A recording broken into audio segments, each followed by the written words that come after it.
Okay, we're just going to spend a moment here to just make sure that the audio is working. There's a bit of a delay from what I'm watching from, so hopefully this is all coming through. Awesome. Yay, audio. Well, hello out there, everyone. Welcome to this kind of special here. I just realized I always keep forgetting uh, to do this certain link here. So if you just give me a moment, uh, I'm going to bring this link up, and here we go. And now everything's hunky dory here. So, what's going on with tonight's live stream? Well, if you probably noticed, I do not look, sound, act, or be like N Commander. Sometimes, thank God, or though I wish I did have his skill. I am Sidepocket. I'm one of the two co-founders of DEFCON 201, and I'm already full of phlegm at this point, despite only having this much water. Wow. My nose is shiny on cam. But anyhow, yeah, I'm Sidepocket. I'm one.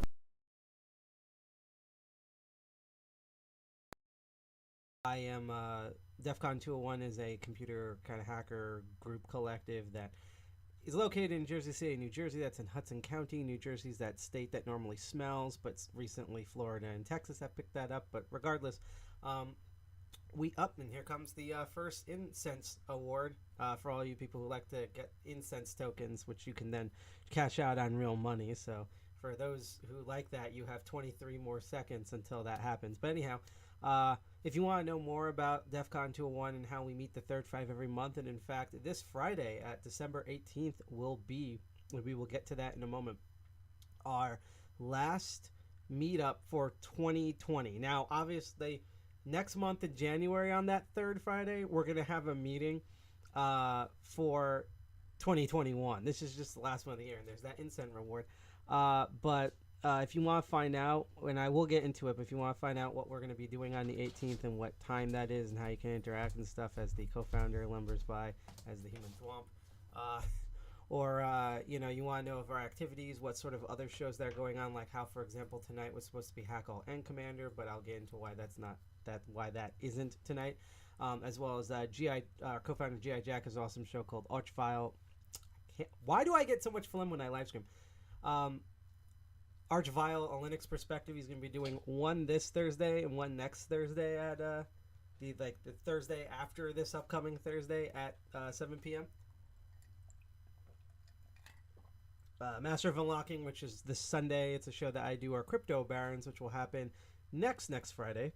You can check all of that out at our website. You can go to defcon201.org or www.defcon201.org, because apparently we fixed that now. You can also find us on a bunch of social media.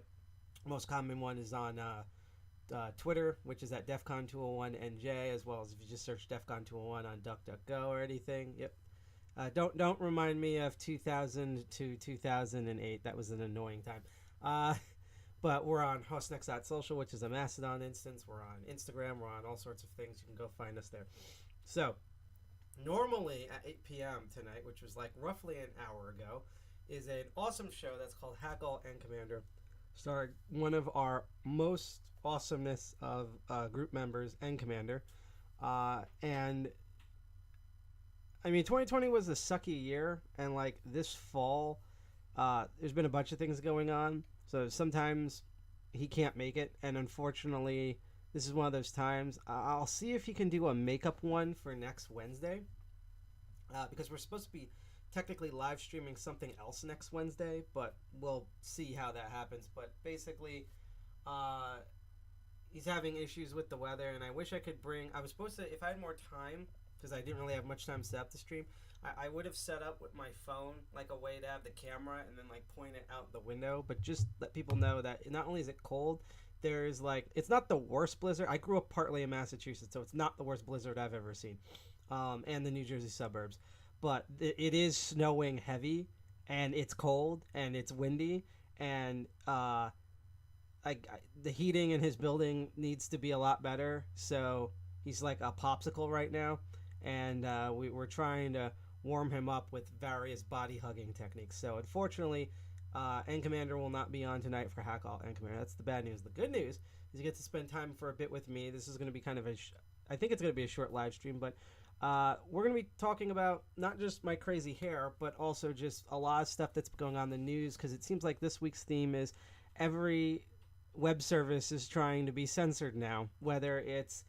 social media or the live streams that you're currently watching us on and things like that.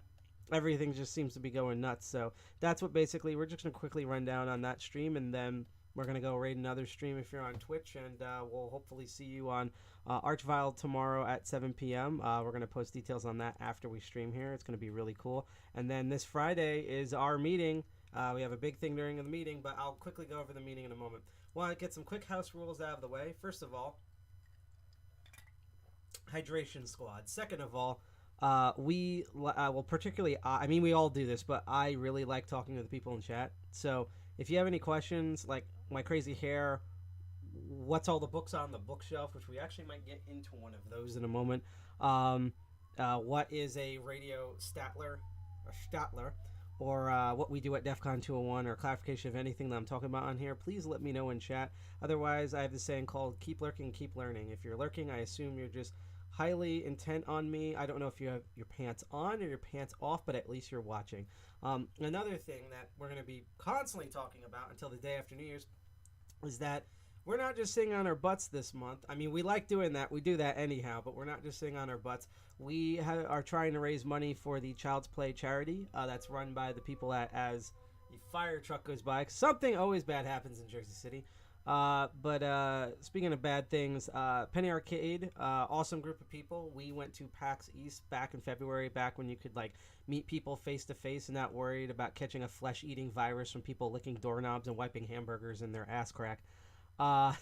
But they're really cool people, and they have this charity organization called Child's Play. You can see the bar up here. We have like a little ticker. We're trying to get to $300 because we usually make $200, $400 when we do these live streams.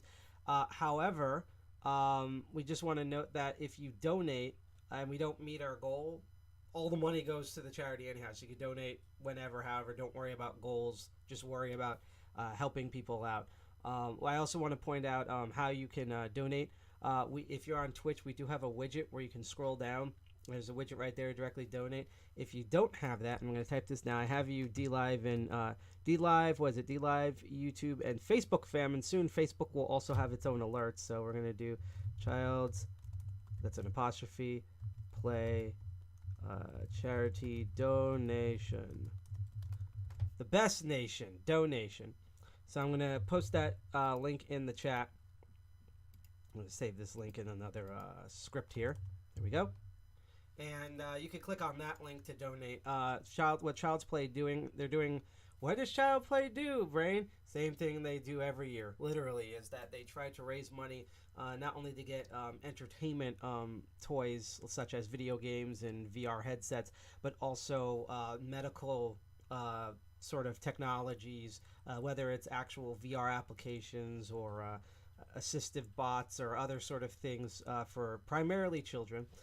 Who are either suffering from illnesses just like COVID now, could be a disease, physical illness, mental illness, disability, or from abusive households. So if you ever wanted to play Hacker Santa, you can donate $1, $5, $10, $20, any amount to the stuff above. It goes directly through Tiltify. We don't touch the money, and you will make some kid happy this year. We're going to be doing that up until the day after New Year's Day, and then we are going to start over with a bunch of new craziness that I'm already lining up for this year.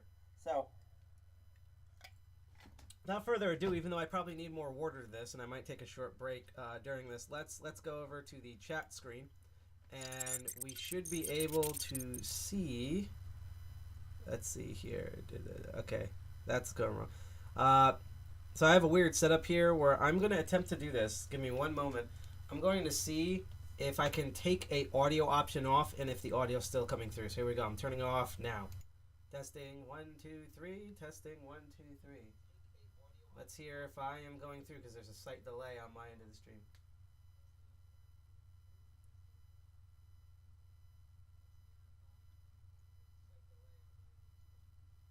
So maybe it's like, maybe it makes me louder. Let me try. I'm going to turn this on. This is with this input on, and now this is with this input off.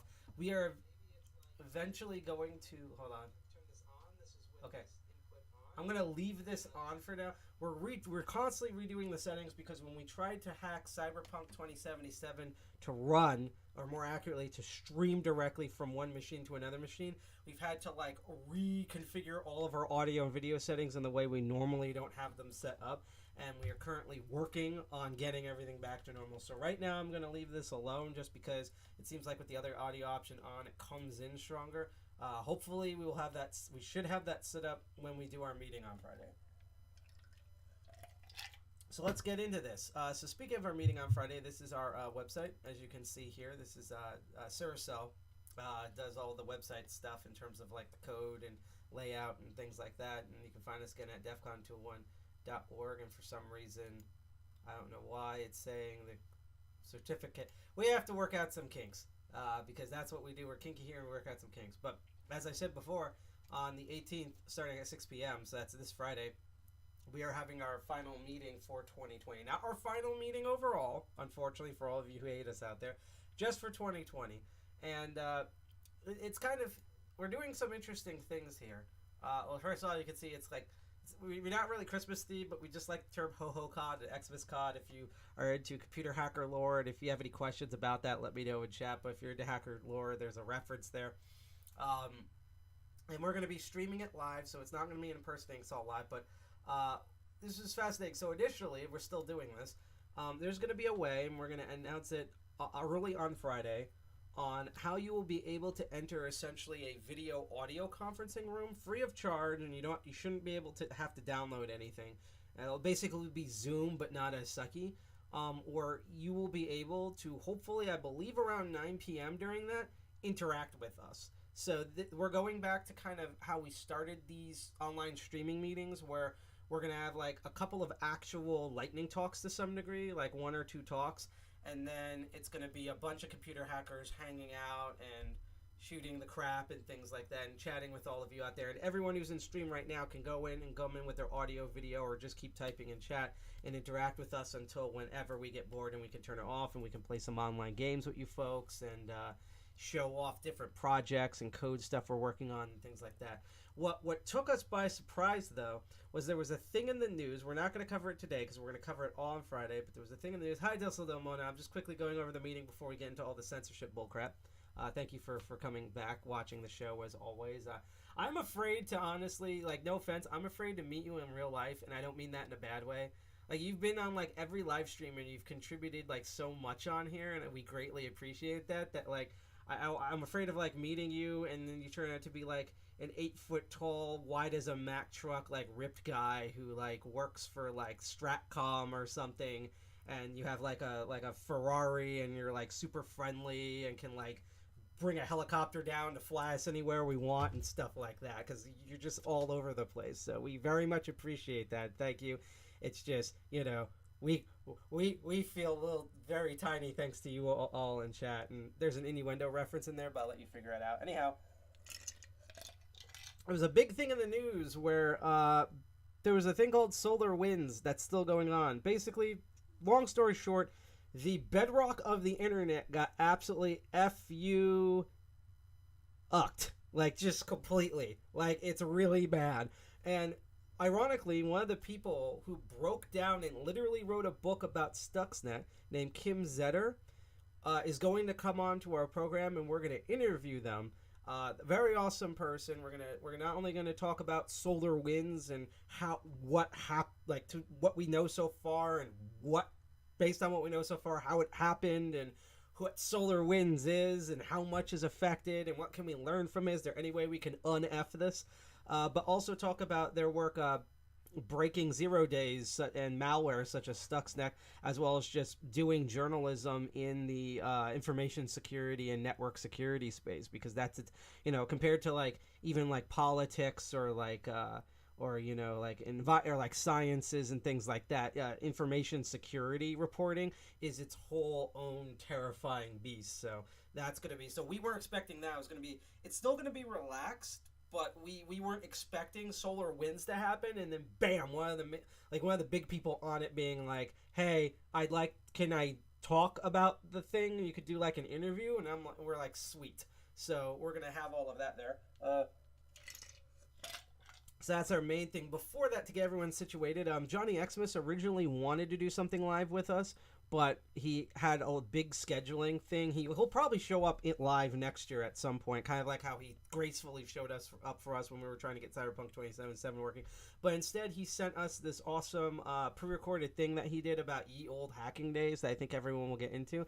And then we're going to have two awesome talks, one from our co-founder, G.I. Jack, and one from Cyrosil, and then we get to hang out. Oh, and there's also going to be a CTF this weekend that I'm going to work on, and hopefully you can join on working with me as well. So that's kind of what we're going to be doing on Friday. So we hope to see you. It's going to start at 6 p.m. Eastern Standard Time this Friday, December 18th.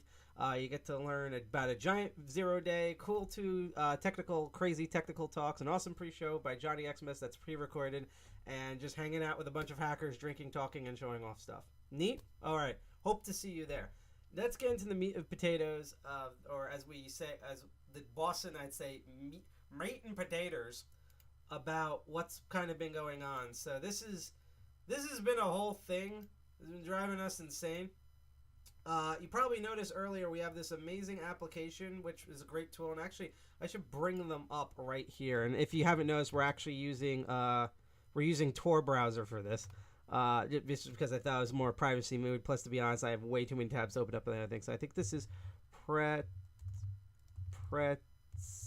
I think it's Pretzel Rocks, like that.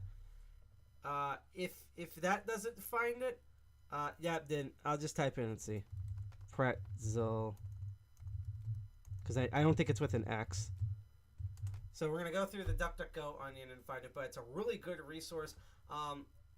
So Twitch has come up with a similar thing with Pretzel Rocks called Twitch Music. That's boring. Pretzel has never failed us since we found it. So it's pretzel.rocks. I will post the link of it in the chat right now. It is an awesome music service that features nothing but copy left or copyright free music. The only thing they ask for, which the downloaded Windows application does, and I think the browser one does too, is that it puts the name and album of the band in your chat, just because that way people know if they see an awesome song where it is and where they can download it and who's this awesome artist that made it. But it's thousands of hours of free music.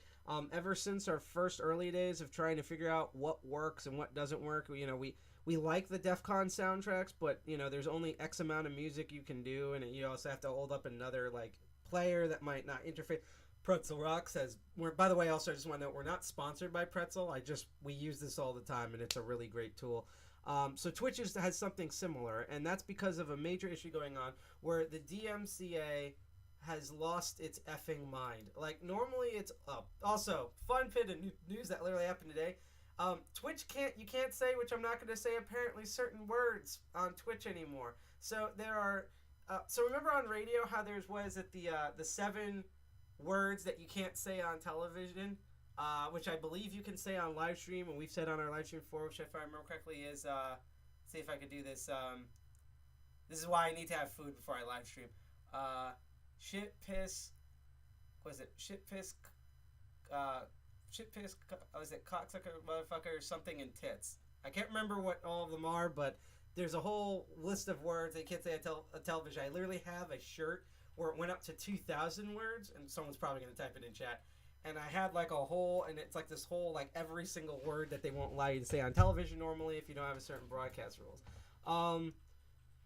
Now, Twitch has 3 words that we're not going to say, although our question online was, so then what do we call professional Twitch streamers?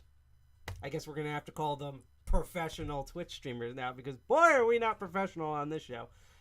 We try to be nice. We're definitely not professional. So I just want to put out that that's what's been going on today. So that's a quick thing. But the bigger thing is the DMCA has lost their minds. We should probably actually quickly go in and do this, DMCA, because normally I would do this off the top of my head, but my brain is not working, so we're going to go into it. What does the DMCA stand for? Is that Run DMC? No, as you can tell by that giant eagle, it's this very terrifying thing from the United States government. It's known as the Millennium Copyright Act. It's a 1998 United States copyright law that was implemented into the World Intellectual Property Organization, or WIPO. Doesn't that sound like something from 1984? Like, really, that, like, between the 90s and the 2020s, all the names are like, it's like, we're like the, like, the Environment International Vindicative Legislators are evil. Like, that's all the wording now. It's just absolutely terrifying.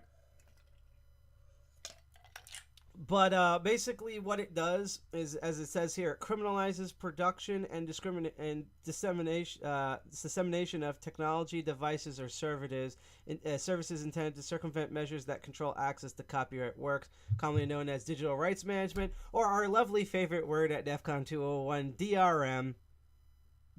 Because if you want to know more about DRM, search up PAX East 2020 like hacking or hacker or something, and you will bring up our panel, Cheat to Win it's called, where we go through all of video game DRM and how much it sucks and how it doesn't do diddly dick to prevent anything of any sort of thing, whether it's stealing or loading a game successfully or not making small children's cry. It's just terrible.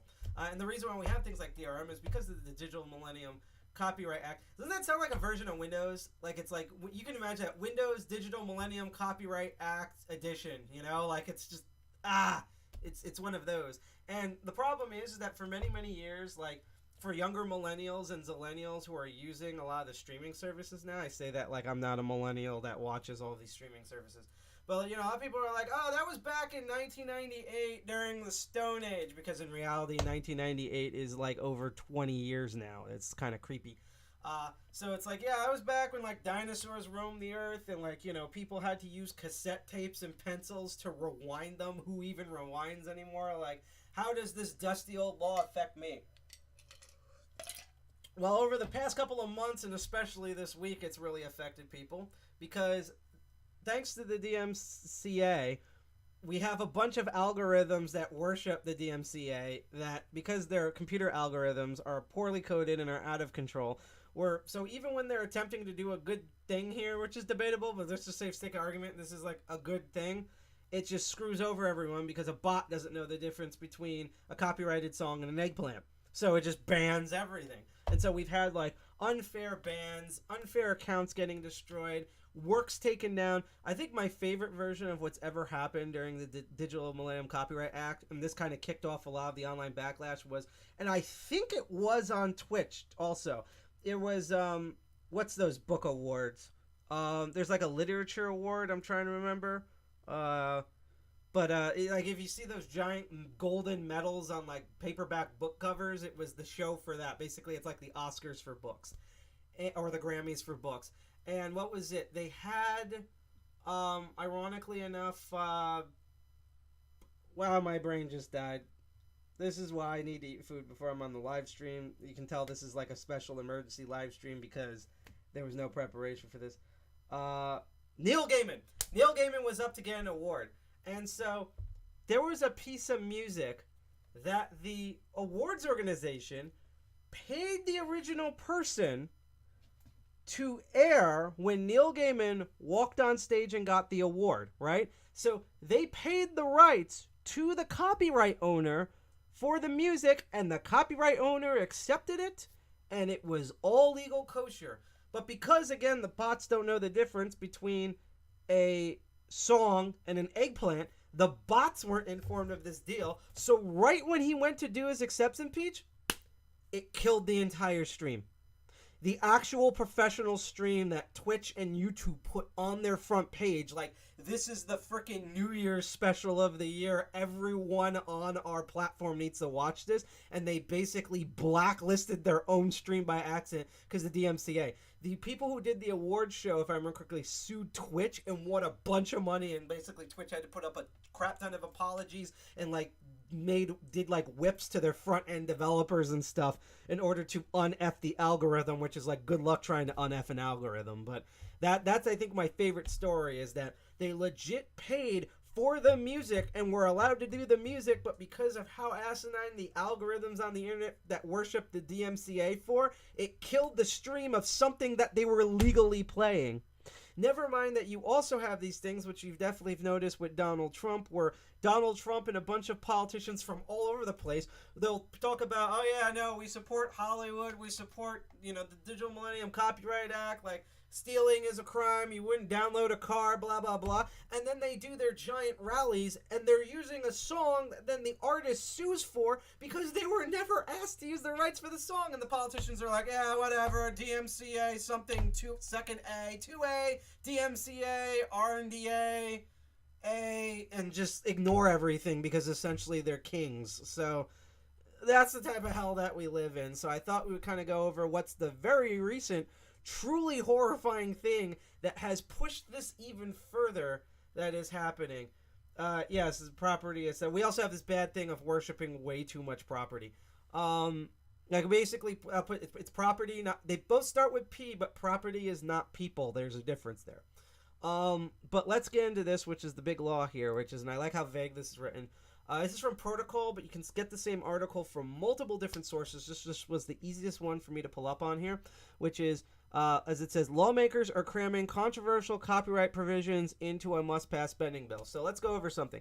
So they pushed over Sesta Fosta, which, by the way, which we're going to get into, is now going to affect the entire internet because us hackers keep telling everyone the first thing they go through is porn because everyone's like, ew, porn. Whether you're a dork or a jock, it's like, ew, porn. I don't want to, it's like penises and vaginas. I don't want to deal with that. And the next thing they know, they're like, hey, why are all of our phones bricked? And like, that's why. It's like, oh, now you care because that was the stepping stone. And like Sesta Fosta basically took some really bad, like anti-First Amendment laws and just gave them a giant steroid boost, which is why kids don't use steroids unless prescribed from a doctor and not from a quack. Unless that quack is a duck. And so this is what's currently happening. That we already have the Digital Millennium Copyright Act, and basically a bunch of lawmakers, including a certain lawmaker we're going to get into, wants to give it a fucking can of spinach. And that's what's happening here. So we're just going to read this. Lawmakers are cramming multiple controversial copyright provisions into a must-pass spending bill at the 11th hour, stirring up pushback from tech companies and civil liberty activists who say they are skirting proper procedure in order to create a system that's vulnerable to abuse. The House and Senate Judiciary Committees, that's a note. This is both the House, this is not one political organization in particular, and this is not one faction. This is all the Easter eggs in one basket are sharpening knives and loading bullets into their guns. Have agreed to include a package of provisions, the Controversial Case Act, the Trademark Monetization Act, and a felony streaming proposal, and that's the specific one we're going to get into here, in the Omnibus Spending Bill, which must pass before December 11th. Government, obviously, we're past that point because they're trying to do it again because Mitch McConnell is better at eating leaf because he's a turtle and not being an actual human being that walks on land and breathes air. A group of 18 organizations, including tech trade, advocacy organization, multiple library associations, are urging congressional leadership to decline, including these provisions. And this is also a pattern because they did this with Sesta Fosta too. This is a spending bill.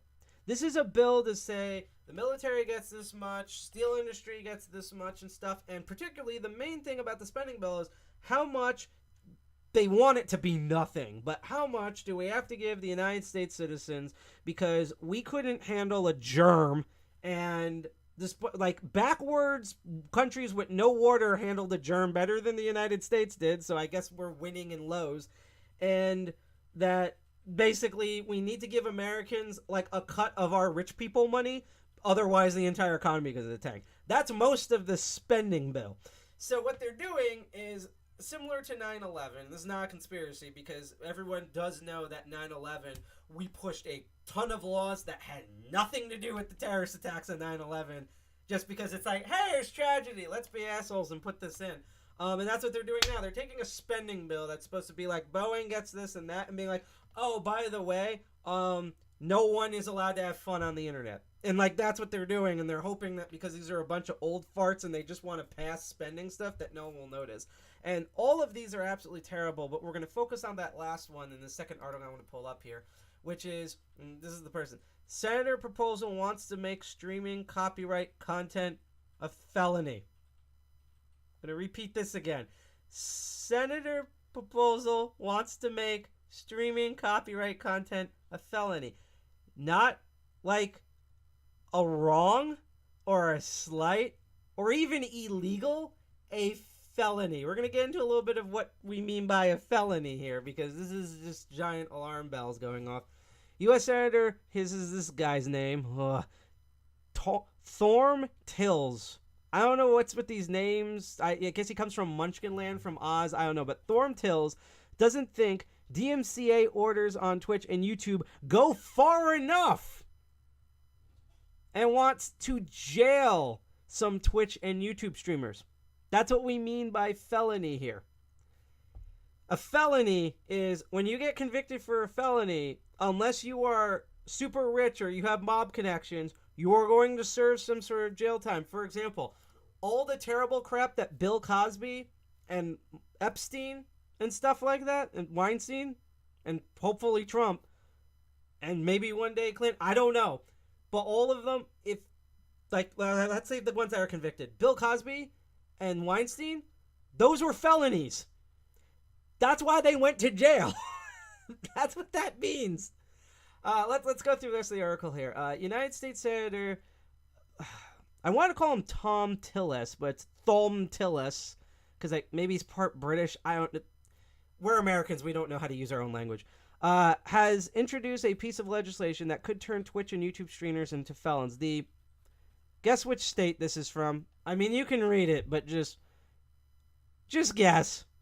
It's the big NC. It's North Carolina, because of course it is. It's always going to either be North Carolina, Texas, or Florida. It's going to be always one of those three states. Based Republican, and that's arbitrary, by the way. I don't care if this is a Republican. This is just bad. So just clarifying, this North Carolina Republican. Honestly, outside of North Carolina, I'm more worried about North Carolina than him being Republican. Regardless, this guy's an asshole. Is attempting to attach a measure onto the federal omnibus bill that makes it unauthorized for streaming of content such as music clips, something that could lead to jailing Twitch users. The full text of Tillis' attachment isn't known yet. We're going to get to that in a moment, but is expected to be similar in text to the SOPA PIPA bills. Gee, the SOPA PIPA. Doesn't that rhyme with another pair of bills? Yeah, it rhymes because this is a sequel. Yeah, this is the bill that funded another bill. What was that one that sounded like SOPA PIPA?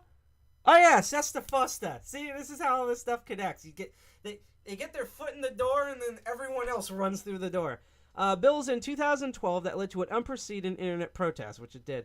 Doesn't wrote, I'm so tired of congressional old folks home playing with our lives, passing laws about things they barely understand. And here's the problem. While I do agree that partly it's an age thing, honestly, outside of maybe like AOC, maybe, and some of like the libertarian centrist Republican bureaucrats that are like around my age, I honestly don't think this is much of an age thing, really. I think age might make some of the parts better, but honestly, there was an actual, I can't remember what study it came from, but there was a study that was published where they talked about how, like, when kids see TVs now, they try to physically touch the screen of the TV because they don't understand that TVs are still designed with remotes. They think anything with a screen is a touch screen. Now, that's kind of cute, but it kind of gets a little bit deeper than that, which is that despite a younger generation being, I'll put it this way, when I was younger, back in the Stone Age, aka the early 90s, I was entirely surrounded by technology. I was a poor person and I was surrounded by technology. I had a tower, an old tower with an old monitor, and I had multiple video game systems. I liked the phone system. We had hardwires and everything. I was the first one in my block to get broadband because we managed to make extra money that year. We had a cable box with like pay-per-view, surrounded by technology, but no one my age, outside of a certain amount of like dorks in general, had no concept of how any of this stuff worked. And they didn't even care they knew it existed. And that's the same thing here, where we have younger people who are even more surrounded by technology. But the thing is, thanks to terrible millennials, terrible Gen Xers, and terrible boomers, we still continue on this philosophy of nobody cares how anything works as long as it works. So we're an entire generation where everyone has an iPad. Nobody knows how the iPad works, which is why when Apple says things like, hey, we want to make all the chips custom, people are like, oh, cool, better performance, and aren't thinking, hey, if it's custom and directly coming from you, that means we're stuck with you, right? Because they don't know, because they don't know how the tech works, and it's not like they're idiots. No one reaches out and teaches them. That's partly why, even in a minuscule aspect, that DEFCON 201 exists, because we are eventually, and we were supposed to do a bigger step this year, but then COVID, which is why we're trying other methods. We try to go out there. We when we are able to physically meet, we go to like health conventions and stuff, like places that normally you wouldn't see hackers or people talking about like copyrights and things. We're on social media platforms that normally have nothing to do with hackers or free speech or anything, just to put everything out there. Again, there's an irony here, just provided we're not blocked, that I'm complaining about Twitch's terrible censoring algorithm that bootlicks the DMCA right on Twitch. Like, that's why we're doing this. We want to do this thing for our health because we have no health and no health insurance. But that was a good point, Disodemo. I do think there's a degree of age, but I think overall it's more of a education as well as a greed thing rather than age, because you basically have a group of people that don't know how anything works, and then you have a group of people who want to keep it that way because they know how it works, but they also like being gods and they like to manipulate crap to their own devices. So that's been there since the beginning of time. It doesn't even have to do with tech. The video game industry might be exempt to this kind of registration because of recent Twitch DMCA takedown controversies. This happened a couple of months ago. Again, this is why we promote Jitsi, and I could bring them up later, but White Bat Audio on YouTube, if you're looking for like something where you don't have to download, it's just like, I want to do something simple and it's just YouTube playing in the background. White Bat Audio. White, like the color, bat, like the flying thing, audio, like what you put through your ear holes, has hours of awesome. It's mostly electronic music, but just awesome, and they're all free copyright, and there's a new one that updates like every day, every other day. Just pointing that out there for people who need music for the background of their stuff. But it's far from the only one that's affected. YouTube, Instagram, Facebook, and Twitter users would also face the possibility of prison. We're going to get this in the moment, but we are also part of the Electron Frontier Alliance, which is a subsection of the Electron Frontier Foundation, or EFF. As I say, there's a lot online civil liberties organization. They are basically a group of hackers, lawyers, and hacker lawyers that are trying to make sure that we don't get screwed over by a bunch of terrible digital stuff on the internet. And you can go find them out. I'm going to type it here at this. Let's see. Stop right there, criminal scum, at EFF.org. I'm not going to do that, but you can click on EFA and then look through, and you can find our link on there. I also want to remind again, before I continue on that with my nasally voice, that well, I do all of you folks out there. We are still trying to raise money for Child's Play. That is a charity that's set up by the Penny Arcade folks. Basically, if you've always wanted to be Hacker Santa, wanted to get toys and rehabilitation equipment to sick kids, whether it's physical, mental disabilities, contracted illnesses or injuries, and or domestic abuse, you could do that up until the day after New Year's Day. So every time we stream, and even if we're not streaming, we're hosting all this stuff. I just posted a link in the chat for our DLive YouTube and Facebook watchers. If you're on Twitch, you can also click that link, but if you scroll down, there's also a little widget you can donate. And again, I know times are tough. Times are tough for me. I mean, there's a whole underbelly of how much money I owe people just for this year, just because of COVID. But in the past, all of our charity stuff has always made it for people who just donate $1 or $5. Like, that's all you need to do. Like, I'm not trying to beg here. I'm just letting you know the reality of it. Also, we go through a thing, if you notice, with our link called Tiltify.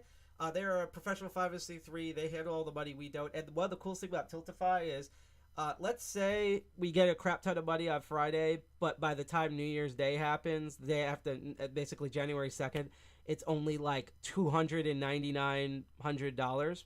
All that money still goes through. So whatever money you donate, that goes to sick kids to make their Christmas and opening for 2021 way less sucky than 2022. And I think we can all, 2020. And I think we can all relate to wanting to have a less sucky 2020. So just putting that out there.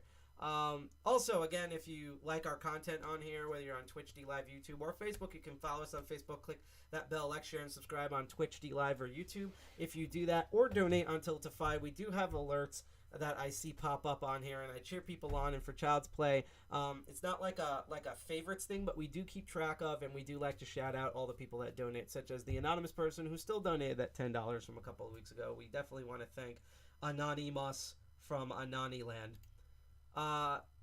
So what I think I'm going to do here is we are going to go into full screen mode, and I'm going to play this video that is on the U of Tubes. I'm going to let it load a little bit. Now this is what do you call it? This is Tor, so it's probably going to take a couple of moments.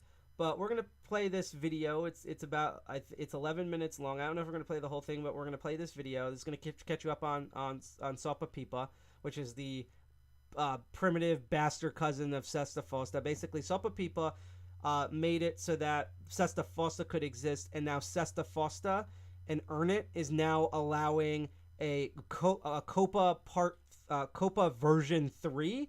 And this whole Twitch live streamers are felons sort of rules that they're putting in. So note that every little bit is a stepping stone to something worse, aka it can always get worse. So I'm going to switch the audio here, and hopefully there's not too many hangups here on Tor. And you can hop on this. I'm going to be right back, and there's another instant reward that just happens. I'm just going to refill my water, and we're already more than halfway through what I'm going to cover today. So let's get educated and hear what the EFF has to say about Sopa Pipa.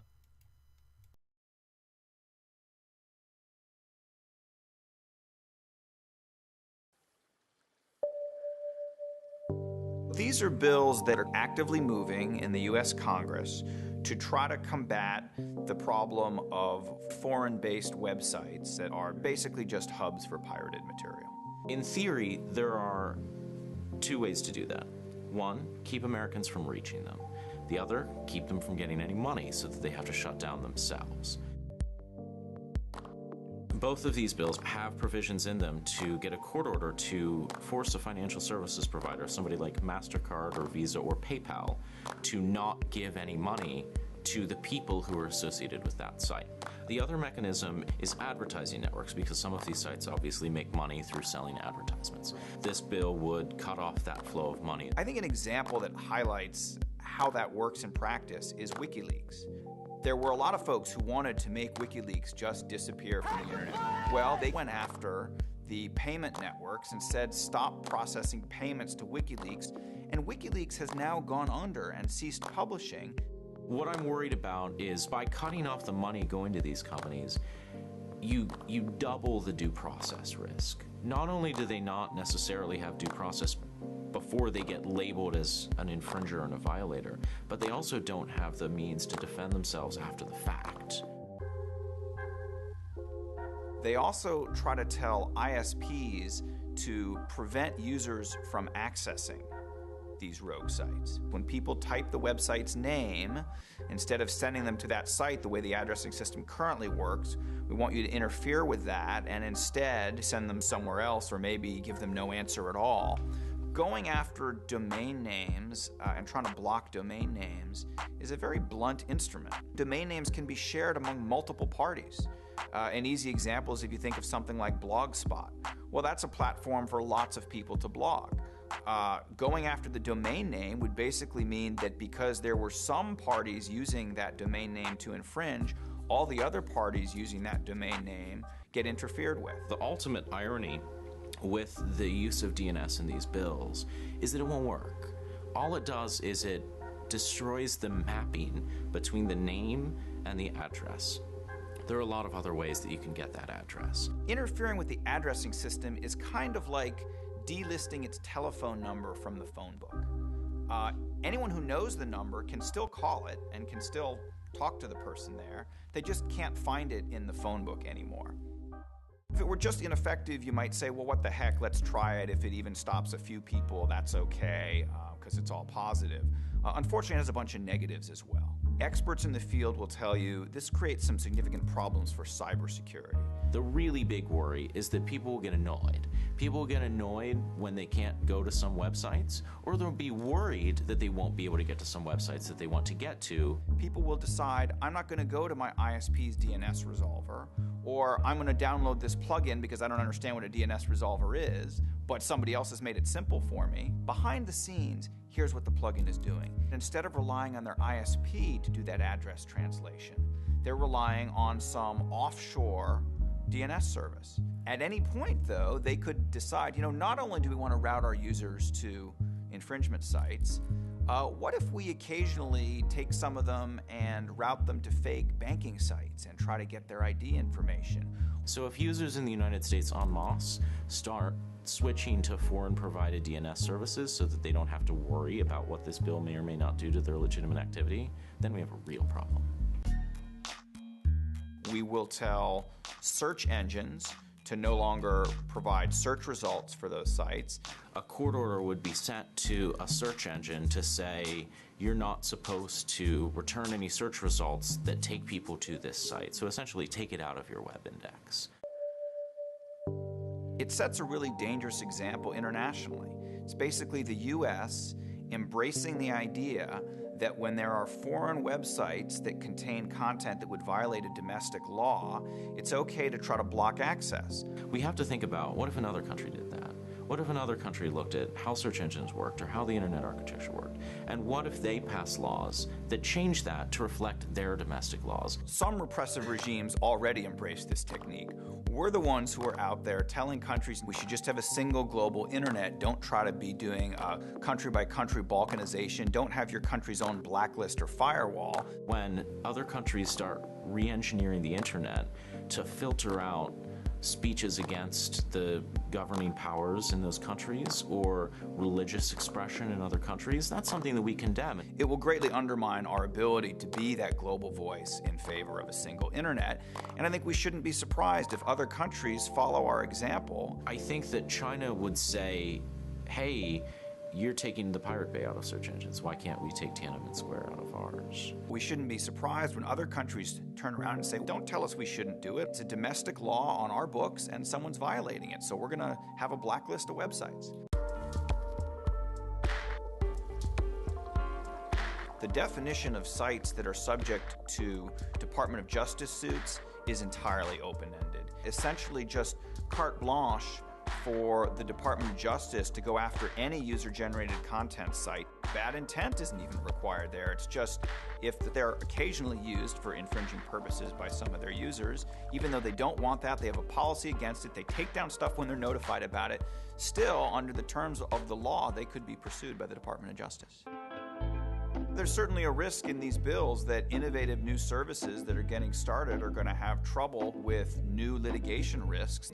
It gives the rights holders a big club that they can use to potentially threaten new entrants. They have a waiver of all liability should they voluntarily choose to cut off some site. So they can see a site, say, we think this is an infringer, we're just going to go ahead and cut it off right now. We're going to go ahead right now and redirect its domain name, not let anybody send any money to it, not let it get any advertising revenue. So the websites are going to have to defend themselves and hire lawyers to try to show that, in fact, even if some users upload infringing content, in fact, they have lots of legal stuff too. Not only does it mean that they need to have some lawyers at hand should something happen, it also means that some people won't bother to get in the business at all because of the chilling effect of possible lawsuit against them. If you look at the history of the response of some of the rights holders to technologies over time, they're not good judges of what new technologies are promising and are worth pursuing. Just a few well-known examples are the VCR, which the initial instinct of the movie industry was to sue to try to prevent the VCR. Similarly, the first MP3 player was viewed as a big threat by the music industry. When the ISPs, the ad network providers, the financial service providers like PayPal, have the freedom to proactively cut people off, who's to say that they're doing that because they really believe that this is an infringer? You don't want them having any kind of veto power over new emerging technologies. Maybe what's even more worrisome is the collaboration potential that this introduces. Why would an IP holder bother to go to a court to get an order to force an ISP or PayPal to cut off a site? Why wouldn't they just put in a call to them and say, hey, we think these guys are bad, do you want to go ahead and cut them off so they don't have to bother going to the courts? And their friends on the other end of the line are going to say, sure, we owe you one. I mean, could it even be the same company? Could Comcast find NBCU content and then cut it off to its ISP users? Yeah, Comcast could just say, I see a site that has some NBC content on it, I'm just going to redirect their name in my domain name system, knowing that the immunity waiver in this bill protects me for anything that I do that is, in my opinion, dedicated to dealing with infringing activity. Making a private company its own judge and jury. That's right. That's private police power in a nutshell, with here's a waiver from the government so that nobody can sue you for doing this even if you screwed up. The power of the content and communications distributors industry in the FCC and in Congress is tremendous. It's tremendous. They're very savvy players of the Washington game, and they also have a very simple and appealing message that Congress can easily understand, which is essentially, hey, there's a lot of theft going on the internet, surely we've got to do something to stop it. If you just look at the lobbying that's going on for these bills right now, you're not seeing the whole picture. I would love to be coming in here and telling you a Mr. Smith Goes to Washington tale that the voice of the people really matters and really makes a difference in the city, and sometimes that's true. But when you're talking about media issues, when you're talking about copyright issues, the weight of influence that these companies have is so great.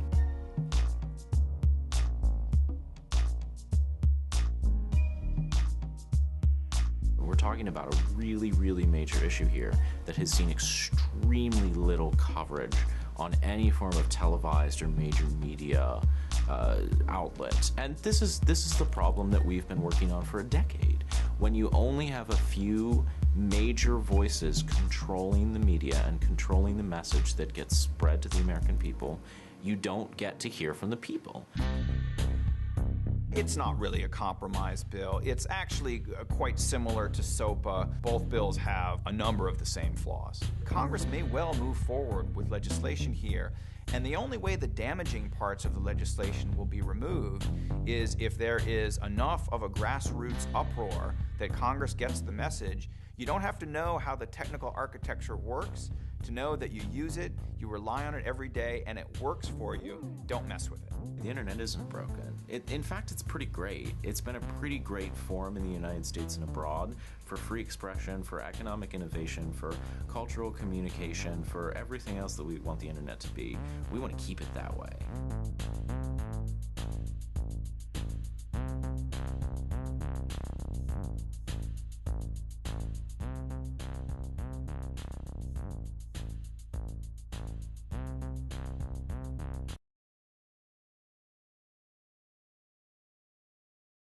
And that was the video on. There we go. And let's put the face back on. There's the face! That was the video to catch you up with. I keep wanting to say Sesta Fossa just because that's the one that's always drilled in my head. Sopa Pipa. Now, a lot of that may have sound like old news to you because it is old news. This is something that happened again around 2012. And so almost every single insane, crazy thing that you've seen with censorship on the internet is because even though Wikipedia and Reddit tried to fight back, this is something that was just, unfortunately, some super PACs came in and they tried to push this through. And basically, this is the equivalent of a businessman taking their cell phone, putting it up to their butt, farting in it, going back to the conversation, and then pretend like nothing, like they didn't even know that they did that or that happened, and commenting on it like, oh, why does this place smell now? Someone fucking farted in here. What an asshole. I mean, it's like that's what they're kind of doing here with this weird Dr. Disrespect article in the corner. So, as a quick, and also so Snow Crash, awesome name by the way, Snow Crash says, they're already doing that with third-party VPNs. I don't know exactly what you're talking about. They're already doing that with third-party VPNs. I don't mean if the third-party VPNs are selling out, which is definitely an issue, or how you can circumvent things with VPNs, but you can do that. A better even better method would be using Tor with Tor browser, which is what we're currently on. That's why I was just in like a privacy mood. So Tor browser is also a good one that works, and also you don't have to worry about basically giving your DNS and data directly to another company per se. Although Tor does have its flaws, but again, when it comes to Tor versus VPN, I would rather use Tor. So as a recap here, the big thing that's been going on to this build-up this week, because there's a lot of censorship going on this week, but someone wrote, when they mention people trying to circumvent things via commercial VPNs without understanding the inherent risks of saying, yeah, they're trafficked to strangers, exactly. So as a quick recap, is the U.S. Senator Thom Tillis is basically trying to put into this omnibus sort of spending stimulus package thing that they're trying to pass through our government right now. A thing that he wrote where essentially if you are caught streaming, even by accident, copyrighted material, aka mainly copyrighted music, that you would literally spend jail time for it. It's not up to a jury. Like, when you're convicted, that's the sentence. You don't pay a fine or anything, or you don't, can settle it out of court. You go to jail. So that's kind of what's going on here. We're going to kind of get into more on that. Now, as another update, I love this whole thing with, what was this website? CBS News. As I said, House passed stopgap spending bill to fund government throughout next week. So literally, by the end of this week, they are going to make a decision on this, which is why it's very important, which we will get into a moment, that we demand that to please stop this. Even if it's already passed, just we want to get another vote. We want to put this up for another vote. Stop this. This is terrible. And in fact, to make everyone understand, I haven't seen this yet. What's his face again? Because I can't remember his name. Thom Tillis. You can find, and I'll put a link to it in the chat, the document right here. This here is the entire amendment. Now, before I even read it, I want to point out something here, and I posted the document in chat, and there it is. Is that one of the most annoying things about Sopa Pipa and Sesta Fosta and Macarena and all these other crazy new NASA type named, because I can't remember the name of those type of names, bills, is that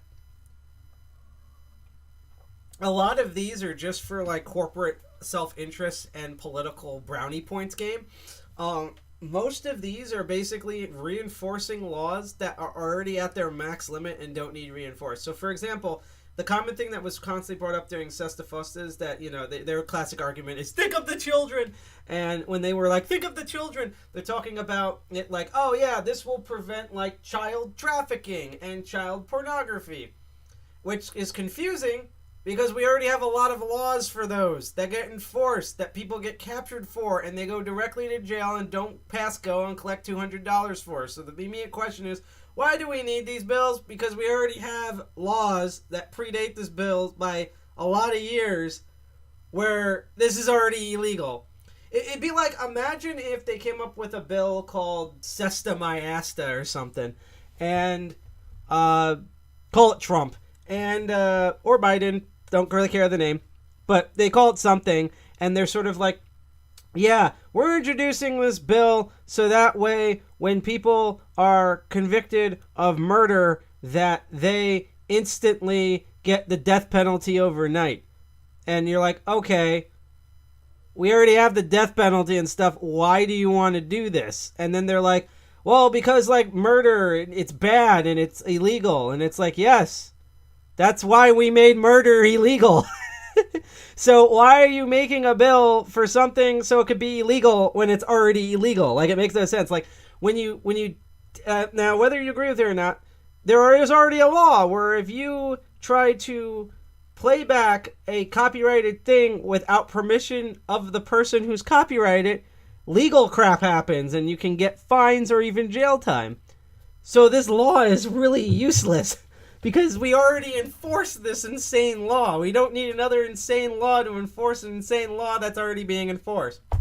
But we have the document up here by Thom Tillis. Let's read this. So we have a giant S for Superman, or probably more for sadness at this point. To amend Title 18 United States Code to prohibit illegal digital transmission services. Hi, Creature Next. Welcome to this stream. Just catch up. We're currently talking right now about the whole stop DMCA, or the Digital Millennium Copyright Act, because Thom Tillis wants to pass a law where, let's say, you're live streaming and one of your roommates walks by and he's like playing something on his headphones that you can kind of hear through the headphones, is so loud, the SWAT team immediately comes in and you go to jail. Like, remember all of those which we play in the beginning, like the, oh, you downloaded some illegal music and the SWAT team comes in? They want to make that real now. So for Twitch streamers and YouTube streamers and just everybody. So we have the document here, we're reading through this. And also to note again, which actually I'm going to take a moment to point out in chat, we are up until the day after New Year's.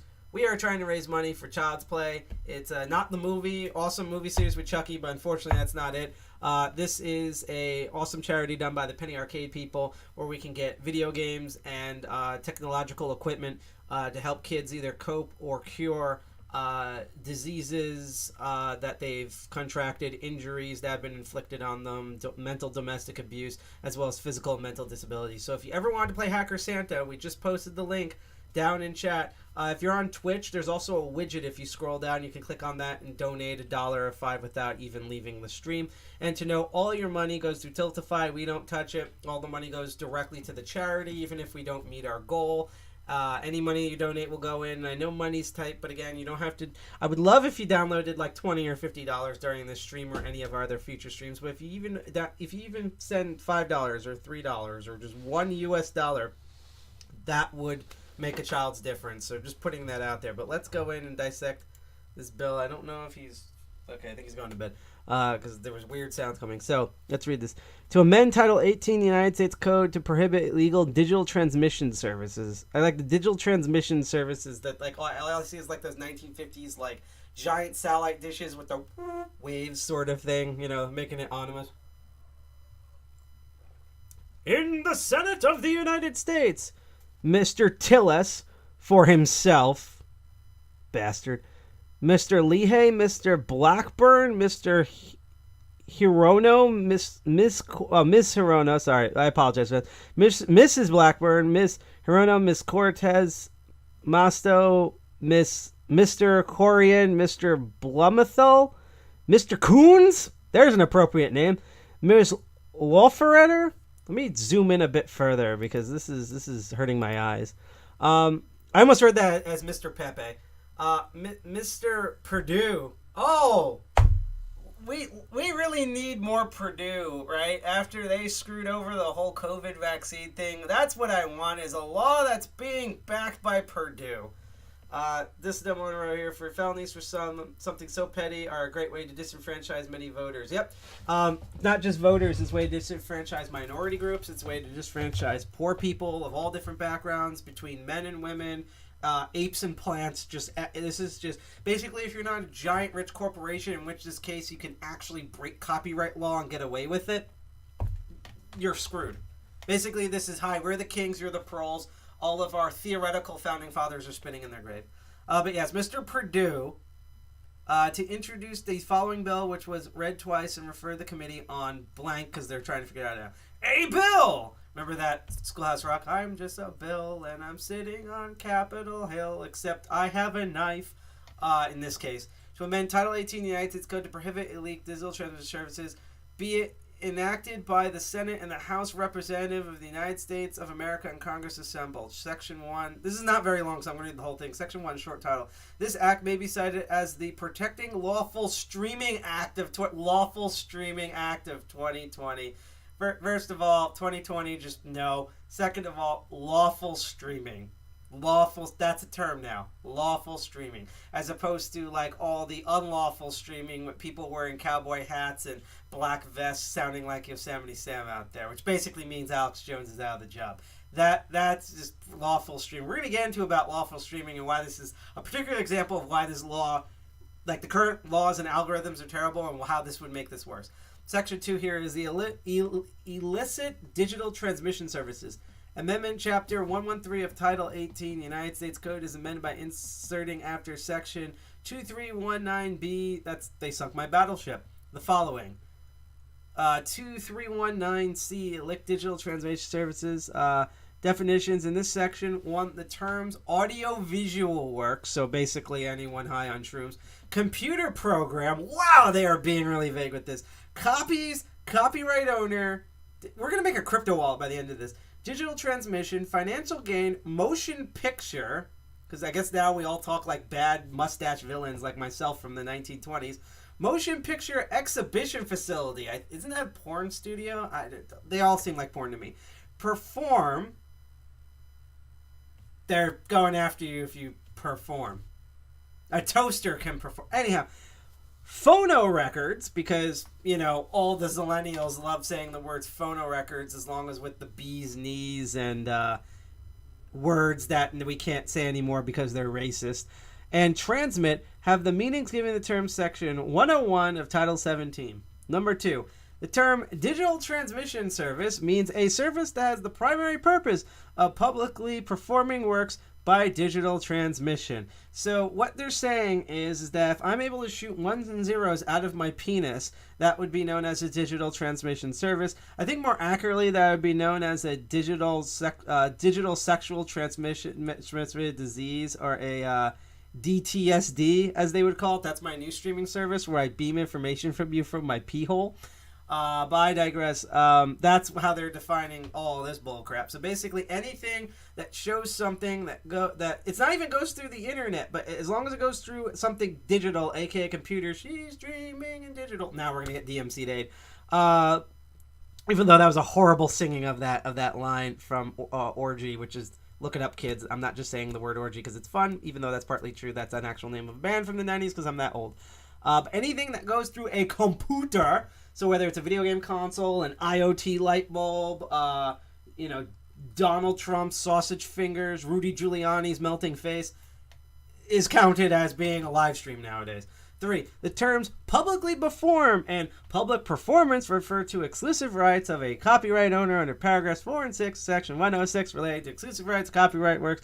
Title 17 is limited to sections 107 through 1222 of Title 17. And 4. The term work being prepared for commercial public performance means a computer program, musical work, a motion picture, because, you know, we're in the 20s, or audiovisual work or a sound recording, if at any time unauthorized public performance, the copyright owner has a reasonable expectation of commercial public performance, and copies, I'm starting to sound like John Kerry, the copies of phono records. Who uses this? What are they going to talk about? What's that called? Microfilm next for newspapers, in the library? Come on.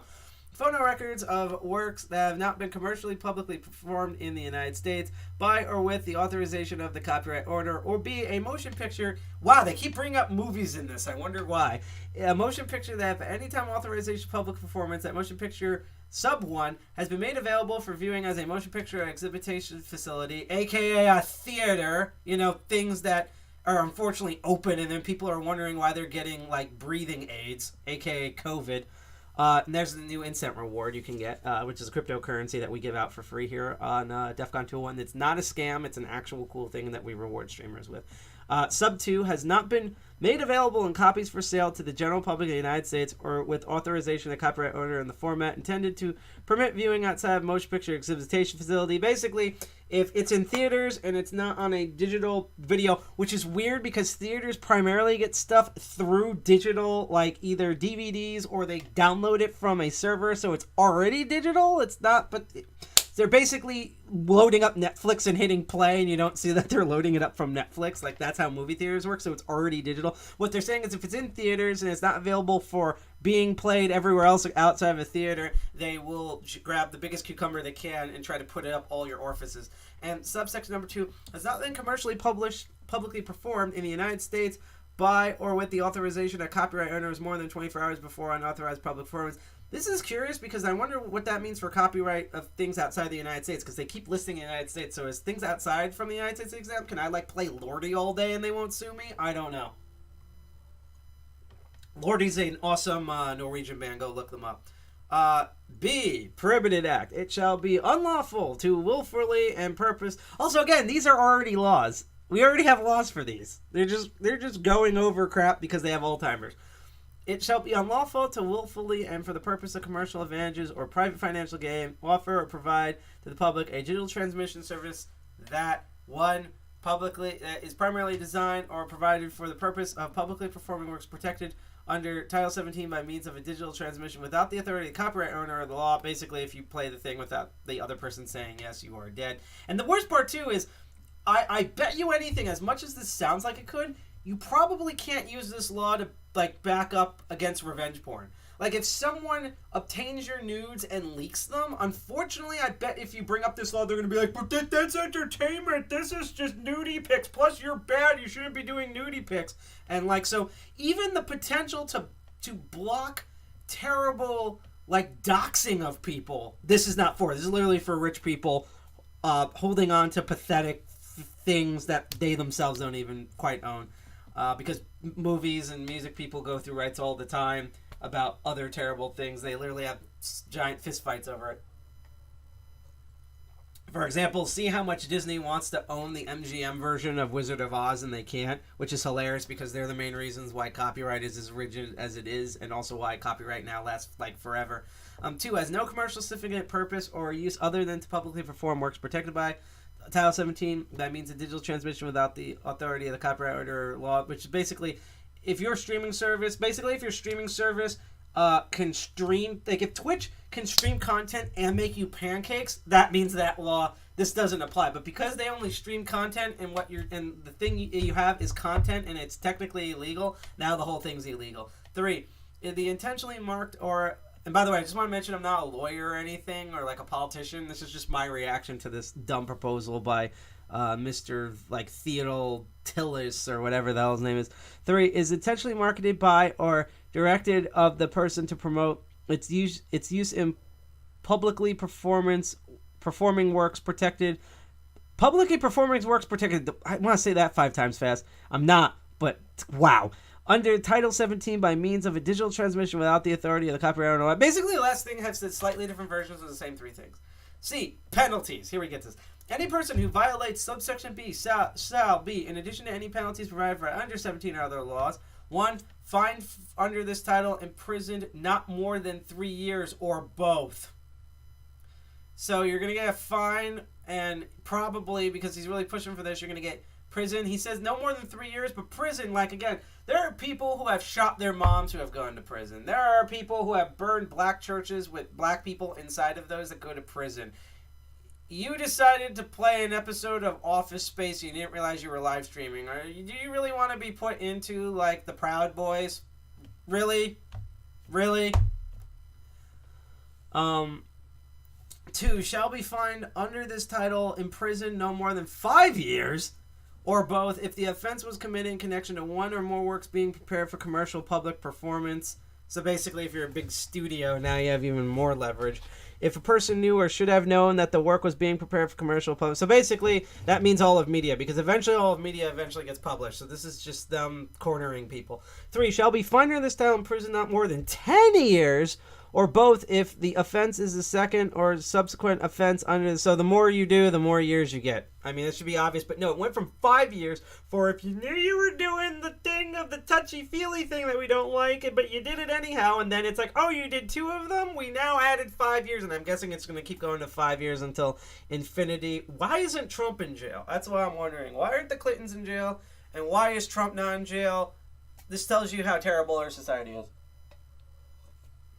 Yeah, it's a decade for doing it twice. 3 times the lady. Now we're going to hit DMC 8. Rules of construction. Nothing in this section shall be constructed to 1. Affected the interpretation of any other provision of civil rights copyright law, including the limitations of liability set forth in Section 512 of Title 17 or principles of secondary liability, or to prevent any federal or state authority for enforcing cable theft. I guess we're still stealing cable now. I mean, probably in the Midwest, but yeah. Table section amendment of the table section for Chapter 13 of Title 18 the United States Code is amended by inserting after the item relating to the Section 2319B the following. That's the entire thing. So what it did was it took a bunch of laws and made sure that you were going to get jail time for these and made it even more petty than it already has. This is what Mr. Tills, along with Mr. Purdue, a.k.a. the people that had really screwed over the vaccine when we finally got a vaccine for COVID, are proposing here, along with a bunch of other assholes that you can read down here. Now, I am going to, real quick, and I'm just going to say this really fast about, again, we are raising money for the Child's Play charity. I'm posting the link in chat. It's by the Penny Arcade people. If you want to be Hacker Santa this year and you want to donate $1, $5, $10, $15, $20, $50, oh man. If you want to donate any money that's not touched by us, done through Tiltify, a third party, and if you donate that money, it all goes to them. And what you're donating money to is to get kids awesome video games and assistive medical gear for their medical issues such as injuries, sicknesses like COVID, physical and mental disorders, and domestic abuse, and either cure them, help them to recovery, or make their limited time on Earth that much easier to bear when we enter 2021, because 2020 sucked for everybody. You can donate at that link. If you're on Twitch, there's a little widget you can go to, click on that. Also, if you like any of the content so far and you want to hear us rant more, you're really excited about the November 18th meetup that's going to cover this and a lot more, including the recent SolarWinds debacle and a lot of cool hacks. And you can hang out with us and drink and eat popcorn and wave your butts at us. Maybe not that part, because Twitch is kind of weird about that. Although we did got banned from Chatterbait for doing that, even though that's what you do, you're on there for. Anyway, you can click that bell, hit like, share, subscribe on Twitch, DLive, YouTube, or follow us on Facebook. And eventually we're going to have alerts for Facebook.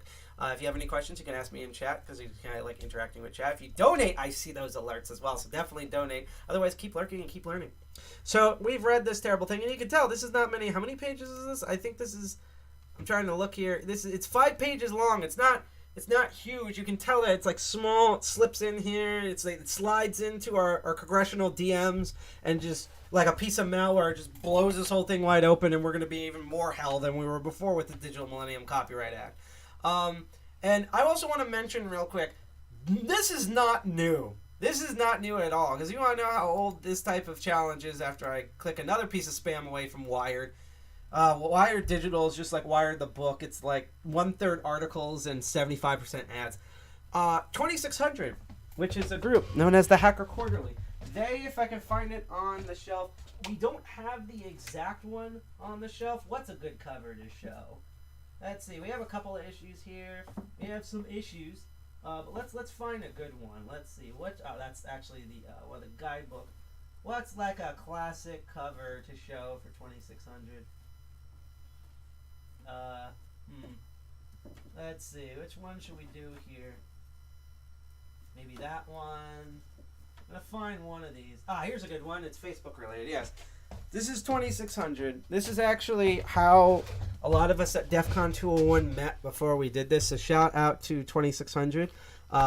We actually originally met, if you haven't seen us, yes, this magazine still exists. You can still order them. You can also get these digitally. You can go to 2600.com for that. And they have like awesome pictures of like the payphone. Actually, you know what? Screw this. Let's go into like face mode briefly. So yeah, this is like an older episode. This is older issues from 2018, 2600, and you can see a little Facebook thumb down. And yes, you can scan that QR code, and you might get something kind of weird from it.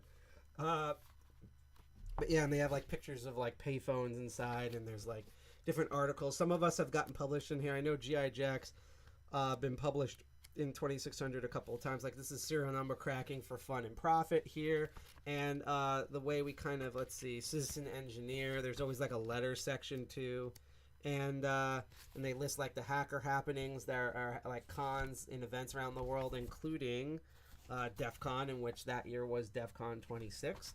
And when you go all the way in the back, there is a meetings page that you can squint on. And I miss when there was meetings in Egypt and their meeting place was below the obelisk. I thought that was hilarious. But somewhere on this mess you can find down here, well, they still list some of the New Jersey ones that don't exist, but is New York. And that's actually where a lot of us first met physically for the first time, is in the New York City 2600 meetups, which still go on today. As far as I know, there's a couple of virtualized meetups, including New York City 2600, which you can find at nyc2600.net. Or 2600.nyc, but you saw my ass there. So I hope everyone who doesn't have their pants on, I hope me pointing my ass at the camera was a lot of fun for you. But no, they've been around forever. I think they've been around. I think they started publishing in 1984, and then Off the Hook happened, which is the radio show that actually happened earlier tonight. You can find them, I think, at offthehook.com or something, or just type Off the Hook WBAI. or Hacker Radio Show on Twitter. They're also 2600 on Twitter, by the way, just 2600. NYC 2600 on Twitter as well. But and I was getting to is that they've been around for a while. They're one of the oldest hacking groups. In fact, Hope and DEFCON started around the same time. If I remember correctly, DEFCON started, I believe, in 1993, and I think Hackers on Planet Earth, the first one, started in 1994. So they started around the same time. Sorry, it was a bit hard to hear you. Hold on, let me see what the audio is like.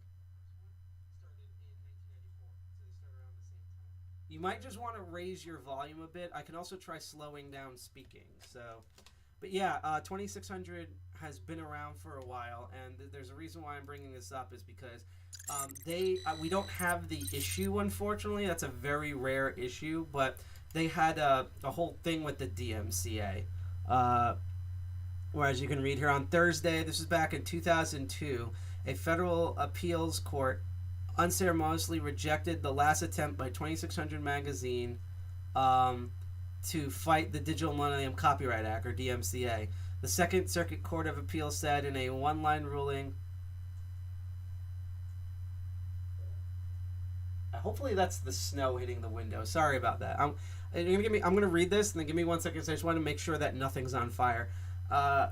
On Thursday, a federal appeals court unceremoniously rejected the last attempt by 2600 magazine to fight the DMCA. The Second Circuit Court of Appeals said in a one-line ruling that it was not going to revisit an earlier decision in which 2600 was found to unlawfully be distributing a DVD descrambling utility. That's right. What happened was that they, in their issue of 2600, they published a partial code for a utility that can descramble data, and people used it to descramble a lot of data, but a lot of people used it to basically rip DVD data, and even after you rip it, you still have to know how to reorganize the files into actual audio and video and combine them together. But that was enough that they were like, oh, they did partial code for this crime tool, get them. And that's why they had to do that, because essentially they were trying to basically block 2600. They wanted them to stop not only printing that magazine, but just their magazine, but just magazines in the future that they had. They wanted to just kill everything. The Second Circuit Court of Appeal said, in January 2000, 8 movie studios sued the legendary Hacker Quarterly for posting the DECSS.exe utility, which decodes DVDs and allows them to be viewed on a Linux computer, because Linux. As such utility, the studio successfully argued before the U.S. District Judge Louis A. Kaplan, violated the DMCA, which broadly prohibits, keyword broadly, anyone from distributing software designed to circumvent copy protection. Again, I think the Trump campaign kind of ruined that with all the times they kept using stuff without permission. Kaplan agreed, so did a 3-judge panel from the Second Circuit, and now a majority of the entire appeals court has been tactically enclosed the earlier ruling. This leaves 2600 editors and their lawyers at the Electronic Frontier Foundation in an uncomfortable tight spot. Their only option is to seek certiorari before the U.S. I probably fucked up that word. Before the U.S. Supreme Court, but their odds of prevailing might be better if they wait until public opinion, driven by copy-protected CDs, for instance, is more on their side. We are disappointed that they didn't seek en banc review, said EFF legal director Cindy Cohn. Cindy Cohn was on, that's back when she worked for the EFF. She was on Hope 2020 this year. She was one of the keynotes. She was one of the best keynotes. I think she was the last one, and the best for last. United States, we decided we'll make a decision shortly after seeing Supreme Court review. Under Supreme Court rules, 2600 will approximately have 90 days to file a petition seeking a hearing. Most petitions for certiorari are denied. It's hardly the first time that Hollywood and other DMCA proponents have won in court. A federal judge in New Jersey, that's our state, because this is back when it was truly terrible, unlike now where it's okay, but somehow doing way better than other states. Tossed out a case brought in by Princeton University computer scientist Ed Fetrin, who claimed legal threats made by the recording industry unconstitutionally chilled his right to free speech. On May 8th, a federal judge in California denied Russian software maker Elsacom's request to dismiss a criminal prosecution brought to them under the DMCA. So yeah, this is back in 2002. This is nothing new. And to note, because the DMCA kicked ass in this, That's why we're getting this now. Where we went from, it just reloaded. Where we went from, we literally went from posting a partial code of a utility tool to, if you stream, like, if we vaguely hear potentially a line that sounds like happy birthday, we will send the SWAT team and shoot you in your head. And that's, like, not a joke. That's literally what we brought this up to. And to show everyone, I'm actually going to move this over, to show everyone how crazy this whole thing is with our current system. Not even this new law that fucking Tillis is bringing in, that prick, but how crazy this is. So if you remember a while back, we tried to stream Cyberpunk 2077. I believe we're going to try to stream it one last time, except without the special guest, just for our own brain's sake, before the end of the year. We're going to try to do that. We're not huge fans of the game. It's just a popular game. Also, it's appropriating our culture temporarily. We should technically sue royalties on them as hackers. And so we wanted to check it out. You know, kind of the same way how, like, for its, God bless her heart, Chelsea Manning has been streaming herself playing and talking about, like, the trans issues on there and bringing up, like, cyberpunk things.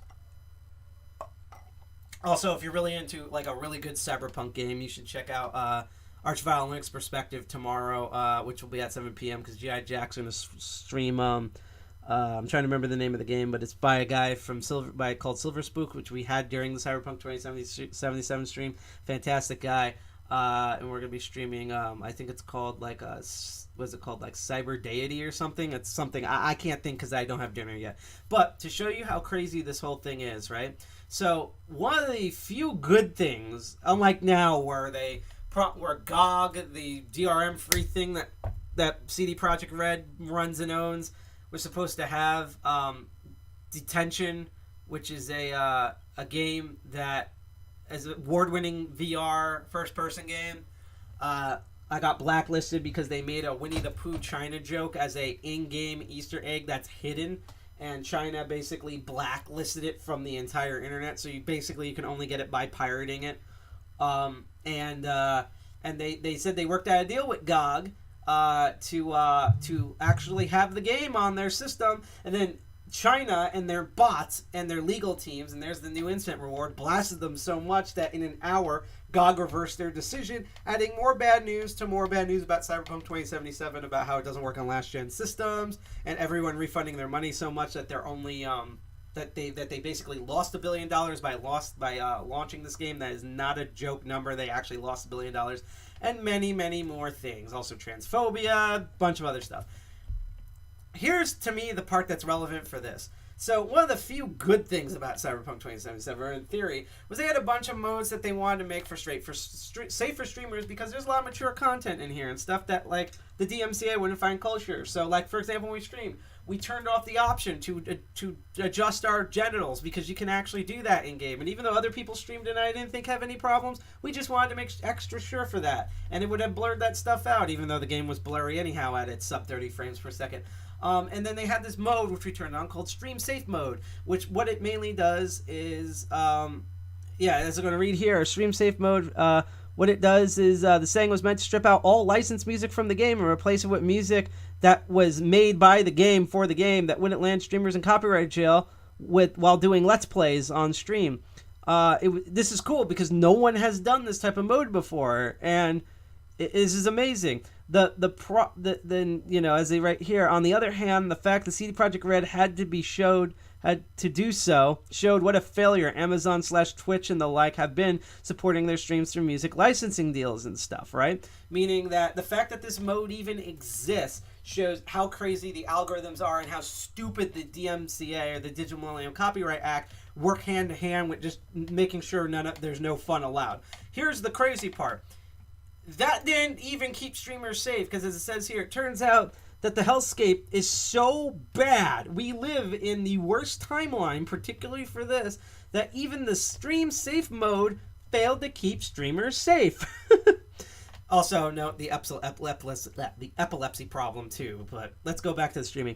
The developer first warned potential streamers on Wednesday before Cyberpunk 2077 officially launched in all regions that certain songs, CD Projekt Red didn't say which one, during the game's brain dance sequence might trigger a Digital Millennium Copyright Act strike That's even if you use the specific in-game setting designed to toggle off copyright music for that exact reason. But now, CD Projekt Red says that the issue may be larger than it first realized, and now is advising streamers to turn off all in-game music entirely due to additional instances in the game which might put DMCA strikes on your channel. CD Projekt Red says a fix is on the way, but it's not an ideal solution to have to disable all music, both copyrighted and original tracks, when streaming the game just to avoid tripping automatic detection systems that have protected copyright works. Basically, these algorithms are so bad at detecting what copyright music is that even when they aired their own music that they put out there that is supposed to be copyright free, this is like a repeat of that book award situation I told you about with Neil Gaiman, that it thinks some of the notes resembles another notes of a copyright music and bans your stream anyhow. So the whole point is what basically the problem is we can't. Games should not have streamer safe modes. We need to kick DMCA in its fucking ass finally. And some might argue because it's been going on for so long that might be too little too late. But, you know, we also thought about that with like pot and gay marriage and stuff. And look how much progress has been made there. Maybe, hopefully, because so many people are streaming and there's so much money in streaming that there'll be enough of a hatred there where even if people can't vote, they will protest and do something about it. This has gone all over the internet. This is I think insane that the fact that the biggest game of the year that they built a mode to navigate the hellscape of this, and the hellscape is so bad that, you know, basically the goggles didn't do anything. That is just nuts. So I guess to kind of go into our next topic and to finish up the stream, unless people have any more questions, and I'm going to post once again the Child's Play charity donation that you can hit in chat. Again, if you donate even $1 or $5 to our charity, I see the little bar go up. I get notifications for it, and I cheer you on. We also get following notifications. If you click that bell, hit like, share, subscribe for Twitch D Live and YouTube. If you're on Twitch, you can scroll down. We have a widget that you can click on instead of this link to donate directly. It goes to sick kids. You get to be Hacker Santa. It's great. So what I've done is I've gone to this ancient website that will never die called Slashdot. It's been a huge part of my childhood. It still kind of is. I still have the app for it on my phone to look at, even though I've only loaded it like twice this year. About this whole thing, and I thought I'd read some of the comments on here. I actually like this first comment here where it says, at this rate, lawmakers are... And by the way, if you have any comments, let me know in chat. At this rate that lawmakers are turning everything into felonies, pretty soon they won't be anything but felonies. And someone wrote, buy stock in prison corpse. And so it said, do it. Get it now before buying them turns into a felony. And with more felons, you have less voters. Perfect policy. Yep. Don't forget, one user writes, when everyone is guilty of something, then you have a solid foundations of a dictatorship. It gives those in charge unrestricted ability to have anyone who doesn't agree with them arrested, after all. They did break the law.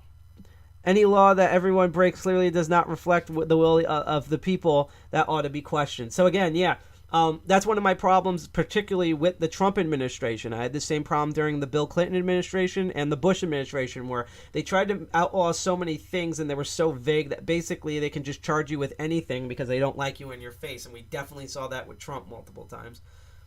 Streaming a song, felony. Shooting unarmed people, not even a misdemeanor. Yeah, what's up with that? Of like, you know, if some kid... is streaming and accidentally some copyrighted song comes on, they're terrible, they need to go to jail for the rest of their life, but I'm 12. Yeah, but you're terrible, we're going to try you as an adult, that was the worst thing to do, you know, you basically killed Jesus. And then the 17-year-old gets his illegal gun and crosses the border, which is illegal, and shoots two people in not self-defense, because I've seen the video, and oh my god, this poor child, he's too young, he's 17. Next month he was going to become 18 and an adult.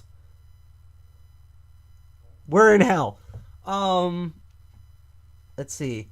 Felony offense equals real court with juries and rights that you don't get in a civil trial.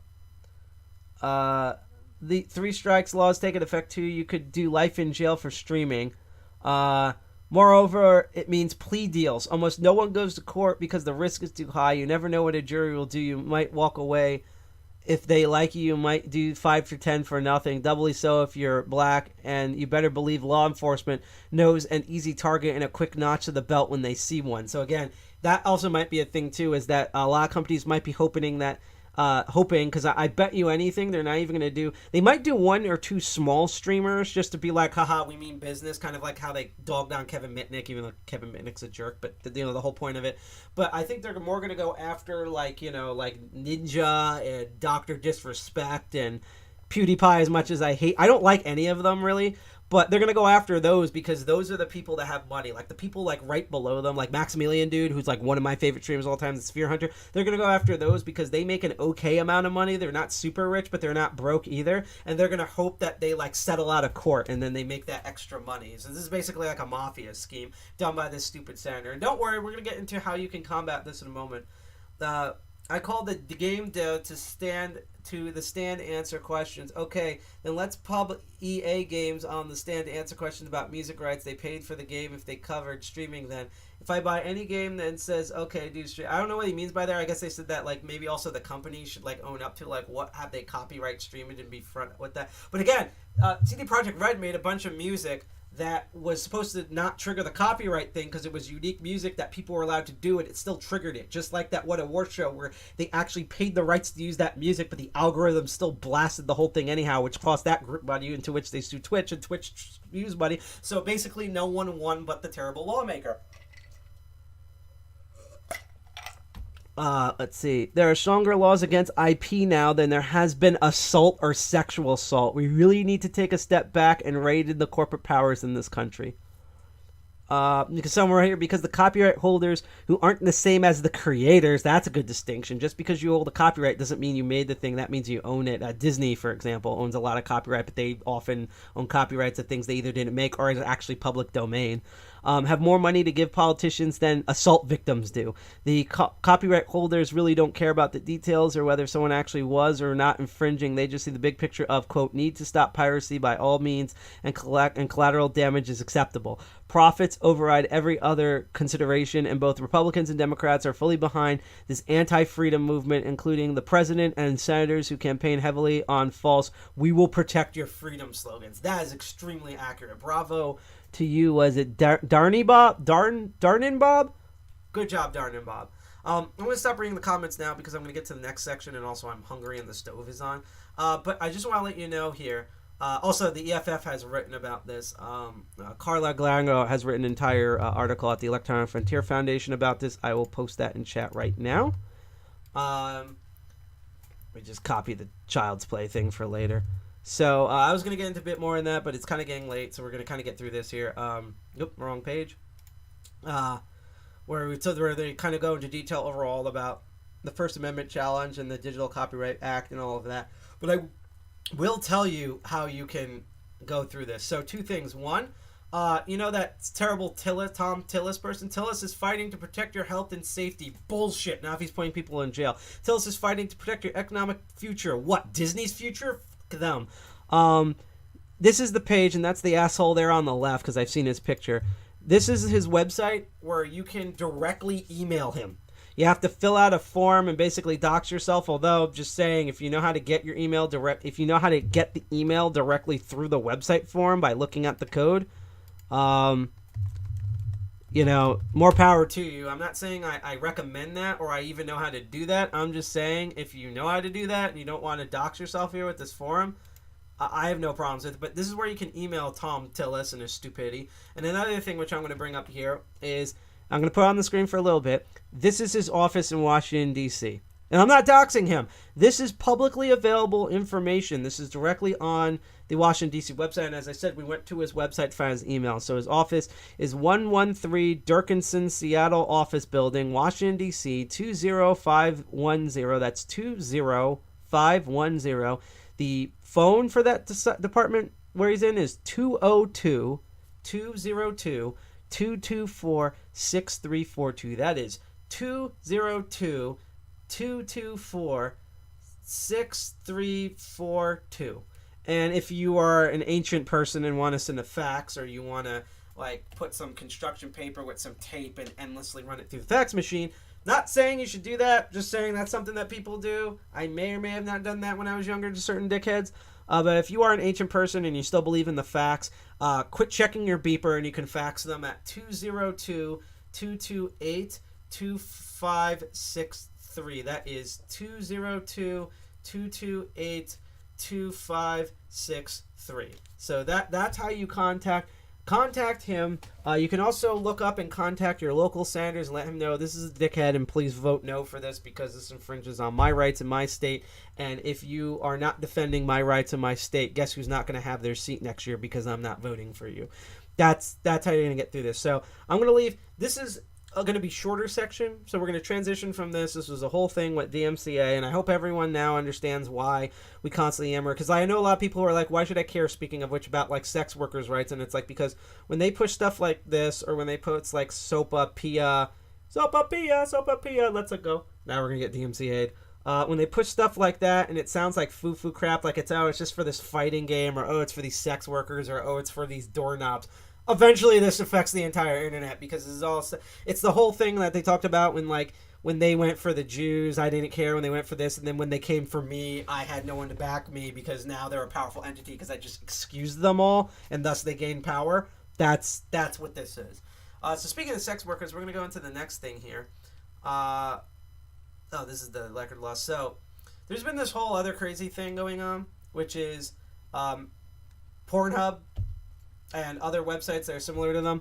And it's kind of a fickle issue here, because basically no one wins in this.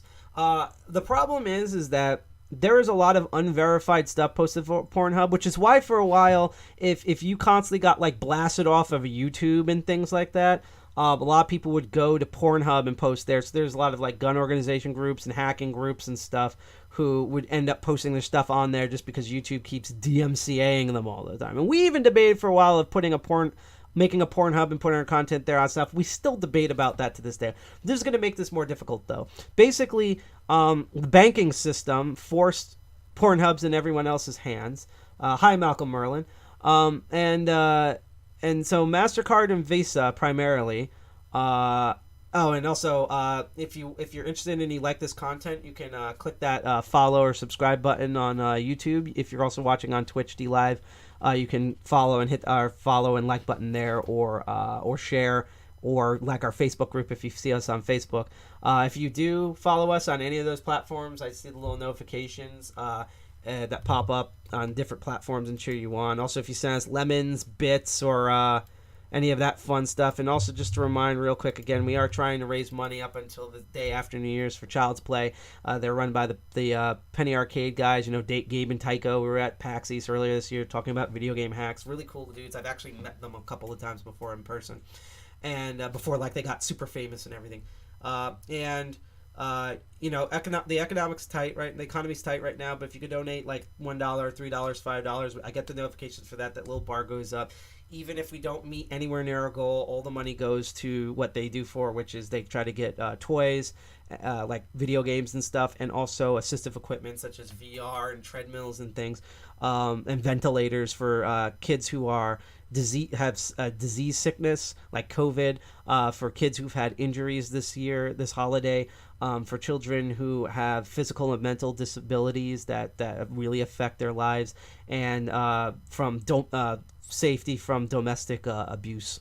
And so if you really want to be Hacker Santa, again, you don't have to. I would love $20 or $50. You can donate a couple of dollars, $3, $1, $5, $10 if you're rich like me, to Child's Play. All that money goes through Tiltify. We don't touch it. It goes straight over to them, and we're going to be doing that until the day after New Year's. So I really hope we really get our Hacker Santa on and do that. And again, I get notifications and cheer you on.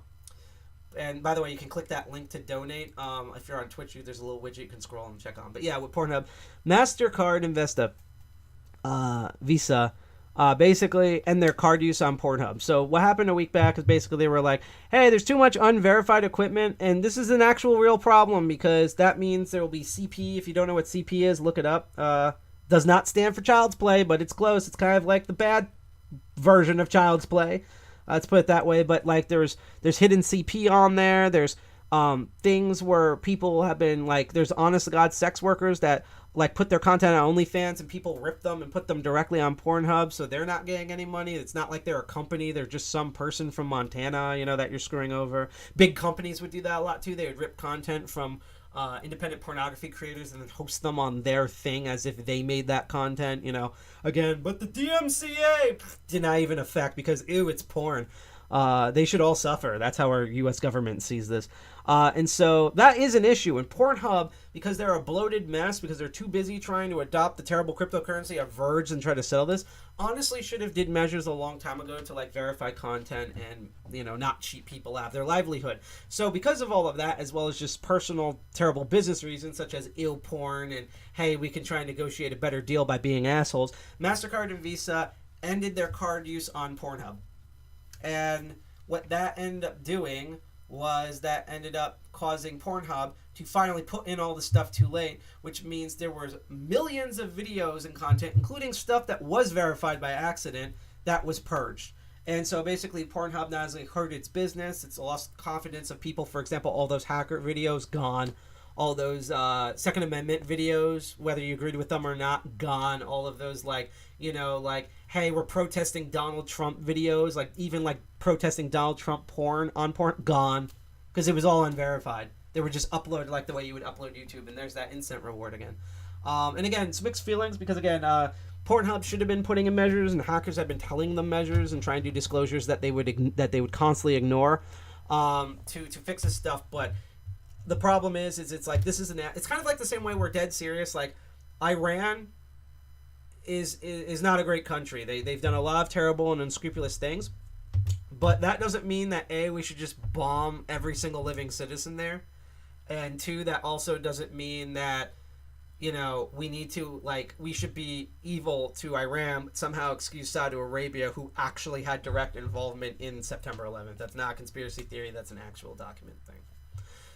Things like that. So, like, you know, MasterCard and Visa are trying to push this as like, haha, we got rid of CP, we were doing a good thing, when in reality they're like, haha, we're bullying all of these porn people that have nothing to do with Pornhub, who are just trying to make a living.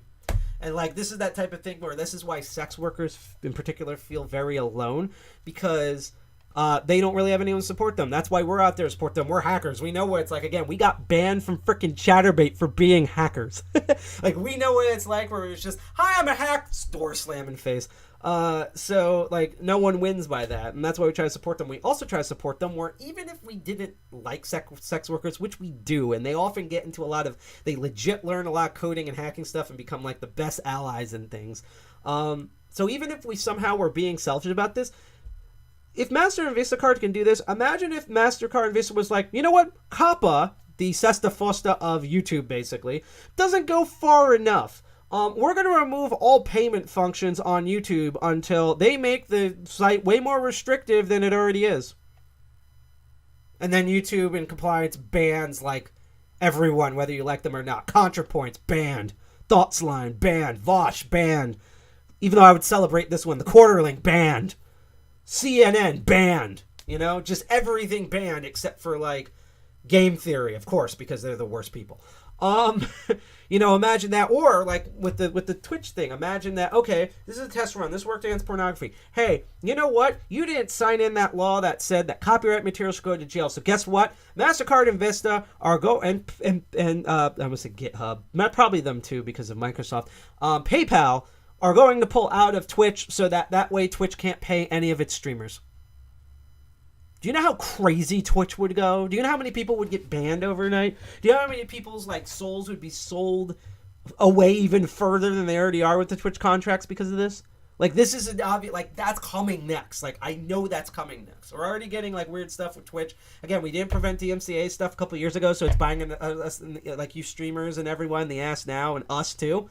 This is going to happen to an actual thing, like an Instagram or something. Like, that's what's going to happen. I will say, if you are a content creator, whether you create porn, you do news, you do hacks, or whatever, and you are interested, a person in the sex worker scene actually brought up a really cool company. It's called Card Billing. I will put their website URL in the chat. We're almost done here, by the way, with the stream. And again, if anyone has any questions in the chat about what I'm talking about, or if you have a hard time hearing me, or you're wondering why my hair is so crazy, because it always is, please let me know in chat. I love talking in chat. Otherwise, keep lurking and keep learning. And again, if you like that content, you hit that bell, share, subscribe on Twitch, DLive, YouTube, or Facebook. And if you donate to Child's Play, I will get alert to all of those. And for Child's Play, you can donate $5 to $10. The link's in the chat. If you're on Twitch, there's a witch. You can scroll down and click on it. Be Hacker Santa this year. Kids will absolutely love it. But yeah, this website is simply called cardbilling.com.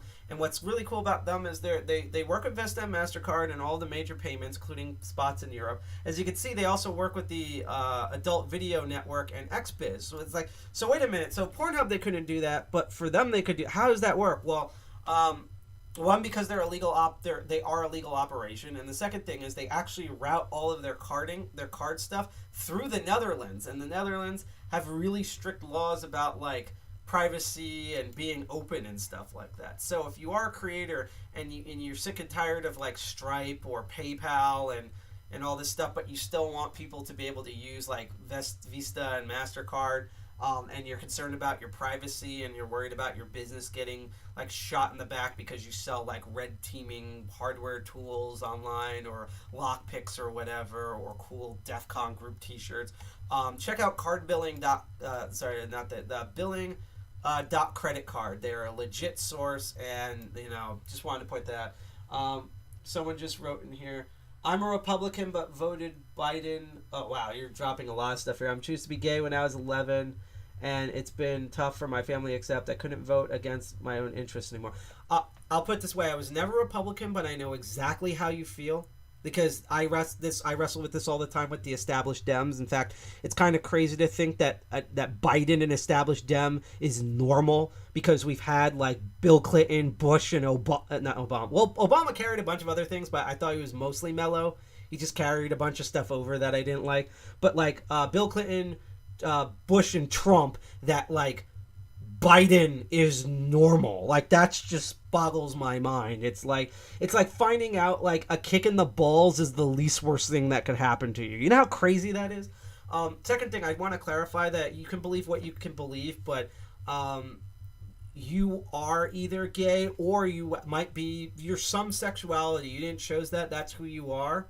And that doesn't bother me whatsoever. And you keep doing you, and I'm proud of you for that. The only litmus test that we only ask, and it's in our constitution for DEFCON 201, yes, we have a constitution and a code of conduct, or a giant cock, is we ask for people the most minimal thing, and it annoys us, is we just don't want people to be assholes.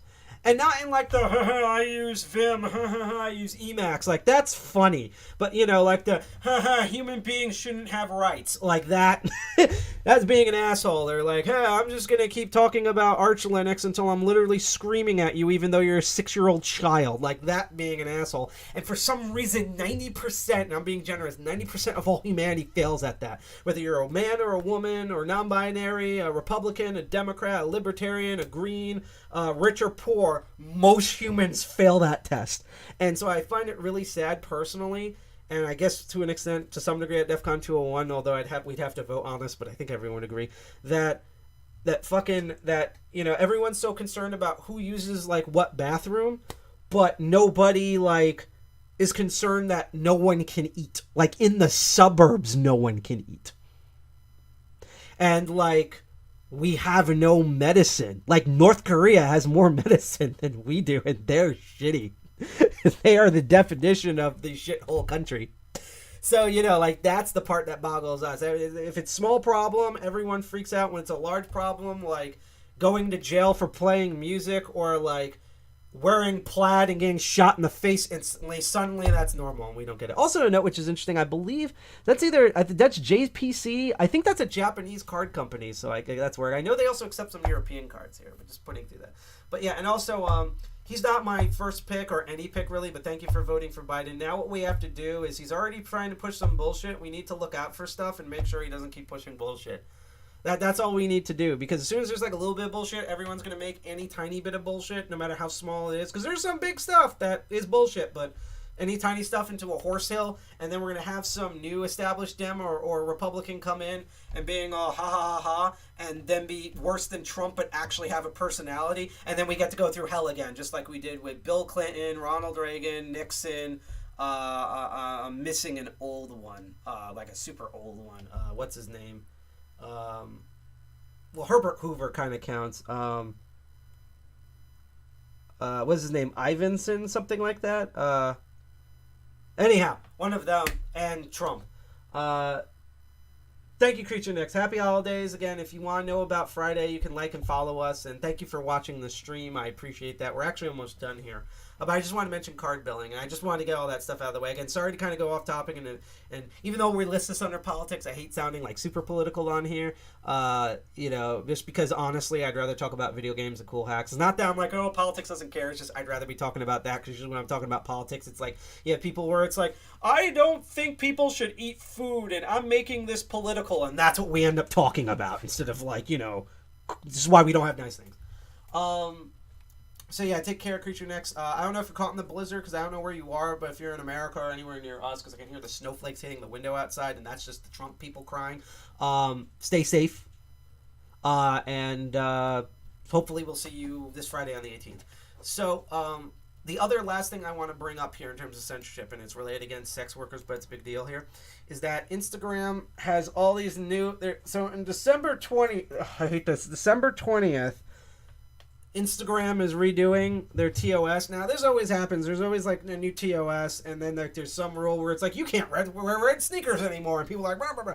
This is dumb. This is above and beyond. I think Thistle, that senator who's doing the whole jailing for DMCA, I'm convinced he wrote Instagram's new terms of service. It's that levels of stupid. I hate to sound like Alex Jones making frogs gay shit, but like this is really stupid, because I'm going to read it to you off my phone right here on Instagram. So, Instagram is just to remind you, Instagram, they're owned by Facebook. They're half of Facebook's business, is a global platform for people of all ages. And this is what they're writing here. This is a Facebook company's spokesman talking about this. So this is probably one of Zuckerberg's like sex slaves or something. Instagram is a global platform for people of all ages, and we have rules around... Oh, now I'm thinking about how Zuckerberg even has sex. The physics of that is just mind-boggling. We have rules around nudity and sexual solicitation to ensure content is appropriate for everyone. I've been on Instagram for years. I highly disagree, and I'm not even talking about porn. Child trafficking on Instagram, enough said. I've had to report that over the years. That go unnoticed for months. We allow sex-positive content and discussion. Lies. You're going to see in a moment why. But we do not allow content that facilitates or coordinates sexual encounters between adults. You mean real-life adults. That's what adults do. You put two people in a bar, they want to have sex. One says yes, the other says yes, boom, sex. That's how that works. What do you think people are going to do on the internet? Come on. But let's get into some details here. So, Instagram's new terms of use will happen December 20th. So 2 days after our meeting stream, during, unfortunately, one of the coolest episodes of Master of Unlocking I'm going to do, which is the show where I teach people lockpicking and locksport and how locks work and how to bork them. That's when this is going to happen. So midnight, once it goes from December 19th to December 20th, that midnight click, this happens. The platform has told everyone that they don't want any nudity and sex on Instagram. Basically, they want to get rid of most of humanity. Remember, the internet is for porn, as a famous Muppet on Avenue Q said.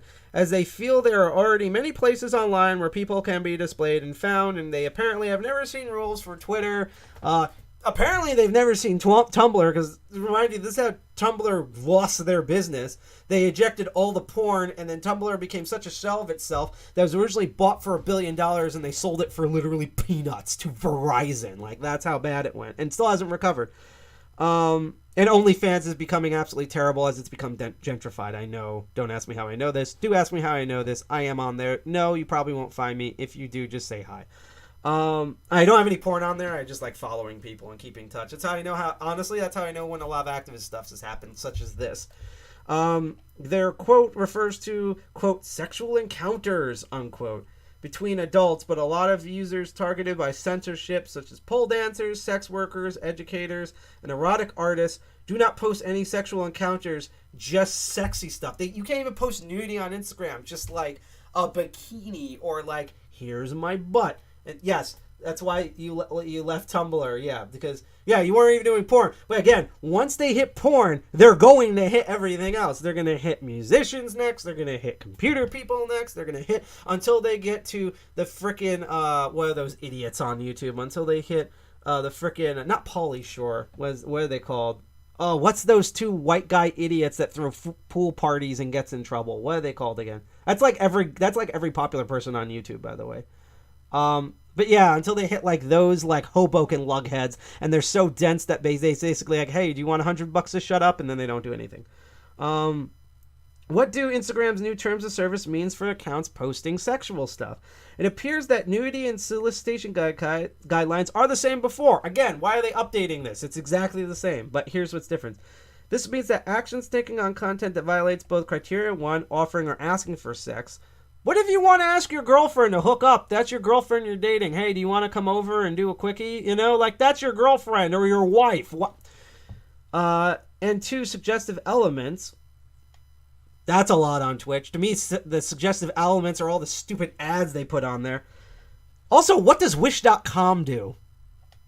Anyhow, of Instagram community guidelines. However, Instagram says that their new terms of use should not affect currently active accounts that were previously disabled retroactively, provided they don't go against the community guidelines. Those are lies. That has already happened.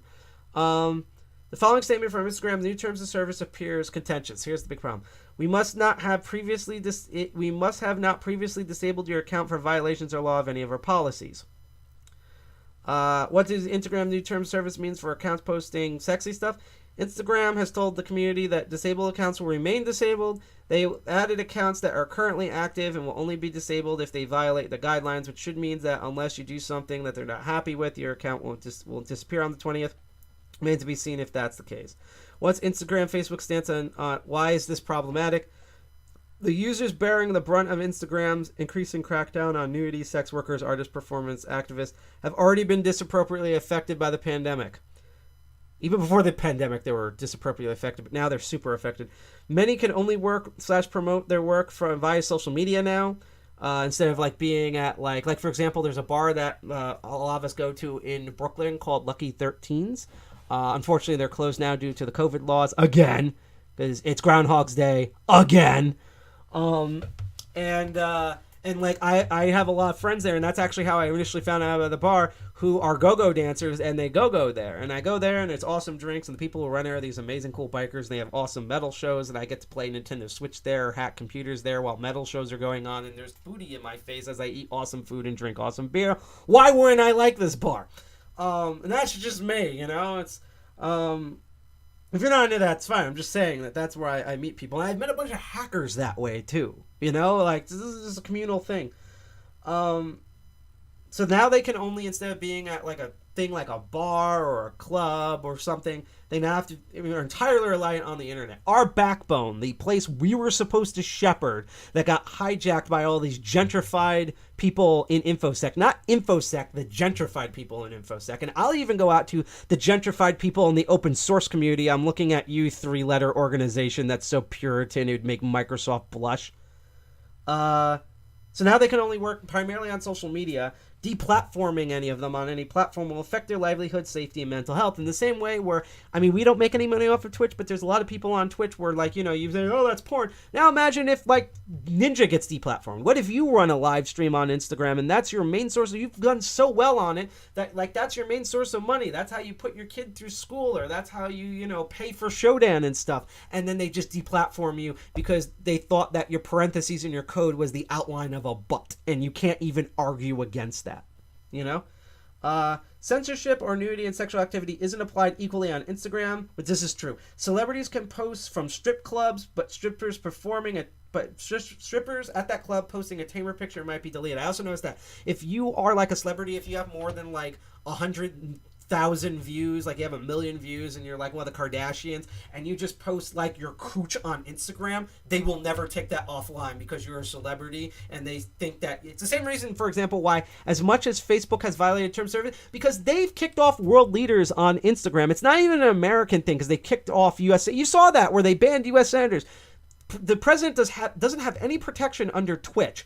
The issue is that Donald Trump says so much bullshit that makes every day people check in Twitter, which means Twitter makes money off of that. They're not going to kill their cash cow. This a similar thing like this happened in video games with World of Warcraft, which is one of the reasons why people in World of Warcraft cheered when it went free to play. Is they used to have a subscription system, and this was a problem because if you have someone paying the highest subscription tier, which is like, you know, $50 a month, and they're yelling Nazi shit in chat, are you going to ban them? Because now you lost the company like $1,000 a month because you banned this person. No, they're going to let people get away with this stuff. And this is how you create classism, even in a game where you're throwing spells at rotten skeletons and shit like that. And this is what's happening here too, where again, you can, like, you know, like fucking Travis Scott, whoever the fuck he is. I only know him from the McDonald's menu. I know he's a rapper. I just, remember when rappers had, like, I don't like a lot of rappers, but remember when they used to be rappers, it was like, you know, Jay-Z, Snoop Dogg. Now they're just Travis Scott. Now it's like their name is like Steve from Whole Foods. Like, that's their rapper name. More like Candy Rapper, but whatever. But yeah, it's like they're allowed to like post in strip clubs, but like the stripper in that picture is instantly banned. The fuck?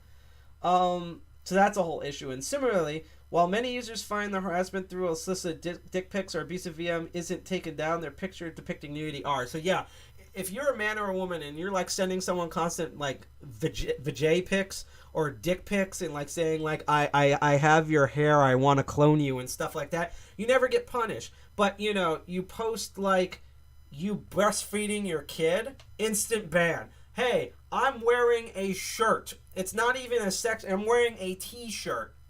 Banned. But dick pic guy here, because his last name is Epstein, is never going to get busted. In fact, Instagram will just pay him for that. It's just stupid. I'm going to get to a couple more things, and then we're going to end this because I'm going to tell you probably the most shocking thing, and I'm also going to tell you what you can do about it. And they're arguing nudity and sexuality are key aspects of human life. Again, the internet is for porn. Social media has played a huge part in opening up controversies about sexuality, body positivity, etc. Again, even if you don't agree with the Me Too movement, the fact that that type of thing could even happen, or like BLM, or like various First Amendment and Second Amendment rights, the fact that that can happen on social is huge. That's why that's there. That's why we have to protect this stuff. Again, like I always tell people, you know, no, I don't think Trump should get banned.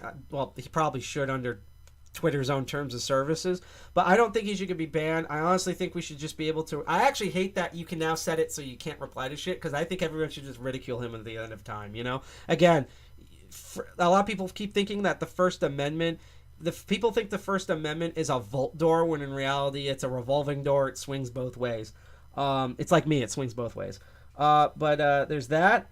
And now we're taking all that space away. In Instagram bundles guidelines against nudity and sexuality were guidelines against terrorism, violence, selling firearms. These are not the same as nudity and sexuality, which aren't inherently risky. And we're going to get to that. But I want to tell you the absolute worst thing about the Instagram thing that's not in this. If you dig through what they're going to make into law on the 20th for Instagram, it's not that they're just banning pics. If you talk about sex activities, or you talk about anything that can be considered a fetish, and I can't remember which rule the internet this is from, but there's basically a thing where if it exists, there's a fetish for it, you know? There's a fetish for locks, and there's fetishes for throwing a nun throwing jello at your balls, and there's a fetish for, I crap you not, don't look it up. Do not look this up. There is an Instagram where their entire fetish is they ejaculate men and women onto action figures, like amiibos and Transformers and stuff. Anyhow, everything can be a fetish. But if you write any of that, even in private messages, you will get affected by this ban. So if you message your like girlfriend on the internet, hey, you know, it's our anniversary, baby. I can't wait till you get home. And she's like, yeah, it's awesome. Like, I think we're going to have fun, sexy time. And you're like, yeah, no, like, you have no idea. Like, we're going to do like the flowers on the bed and everything. And like, I brought wine and we're just going to fuck like crazy. And she's like, that's going to be sound date. 2 minutes later, both of your accounts are banned. I'm not kidding. That's how they set up these rules. If for some reason Instagram thinks that you talking about lockpicking like what I do, like, yeah, no, I got these new like old Master Lock number 5s. I think they have the old bypass. I'm gonna stick it into the hole and jostle a little bit. They're gonna think, oh, this guy's really into locks. That must be a fetish, and then my account is banned. That's how loosely these Instagram things are written. I'm not exaggerating. Go look up their TOS that they're gonna implement in. So here's some of the things you can do about this. Because essentially, basically Instagram saw Tumblr and went, they did terribly. We're going to do that, but even worse. Challenge accepted. And in fact, I actually have my own conspiracy theory that since right now Facebook is getting sued up the ass because they're basically our government and other governments are trying to break up their obvious monopoly, never mind how much damage they've done politically to multiple countries, especially ours, and the discourse and political discourse as well, while pushing their terrible political agendas and basically being digital conquistadors in other countries like India. And that they're charged as being a monopoly, and the fact that a lot of the suing has to do also with Oculus. I have an odd feeling that they are on purpose. This is my conspiracy theory. This is probably not true. This is just my conspiracy theory. My conspiracy theory is that they are implementing this stuff to devalue Instagram, while at the same time, because I've noticed this, they've been devaluing Oculus. So that way, if the government yells at them that they can't be a monopoly, they can just go, hey, this is Instagram and Oculus. These are two divisions that have done poorly in the past couple of months. Hey, cool, we're not a monopoly anymore. And the government goes, oh, okay, even though they own a shit ton of other companies, and they made bank off of the two ones that they killed, and also Instagram goes down, and that's going to be sad for a lot of people. And finally is that they're still going to be doing DM, which is Libra, which is their cryptocurrency market, and they're still going to have Facebook and Messenger. We're going to actually deal with DM, the cryptocurrency, on the last episode of Crypto Barons for this year, which will happen on the December 26th at 8 p.m. We're going to cover that next year, 2021. I already planned this far in advance on January 9th, 2021 at 8 p.m. So we're going to cover that. 26 is something completely different. We're going to cover religious cryptocurrencies. That's going to be fun. So how can you fight back on all of this? Well, here's some of the stuff they listed. I'm going to show you one thing. We're going to go through one fun thing, ready to stream. Thank everybody, which again, thank you for all. Thank you for all watching this. I know everyone really wanted to see N Commander tonight. Again, he's basically freezing to death right now. I'm not kidding. We've had to help him out with stuff. I even offered for him to stream on this computer, but it's way too much for him. He is like legit sick. I know it sounds like he's dying every other day because he's literally dying every other day. But please, like, if he's known as FOSS Firefighter, FOSS Firefighter, like fighting fires, with hoses and stuff and axes and cute Dalmatian dogs. If you see him on Twitter, message him and be like, hey, missed you, can't wait to your next hack all N Commander, I just hope you're okay, and just like hit W's in chat to hope that he kind of recovers. And a reminder, speaking of sick people, here's the link again to the Child's Play charity. I think this is the last time I'm going to post this, but I just want to remind people that even when we're not streaming, we're trying to raise at least $300 or just any money towards the Child's Play charity. Child's Play is not the Chucky movies. It is an awesome charity run by the Penny Arcade people. It's this wonderful group of gamers. Yes, I hope he feels better too, Disla Del Mona.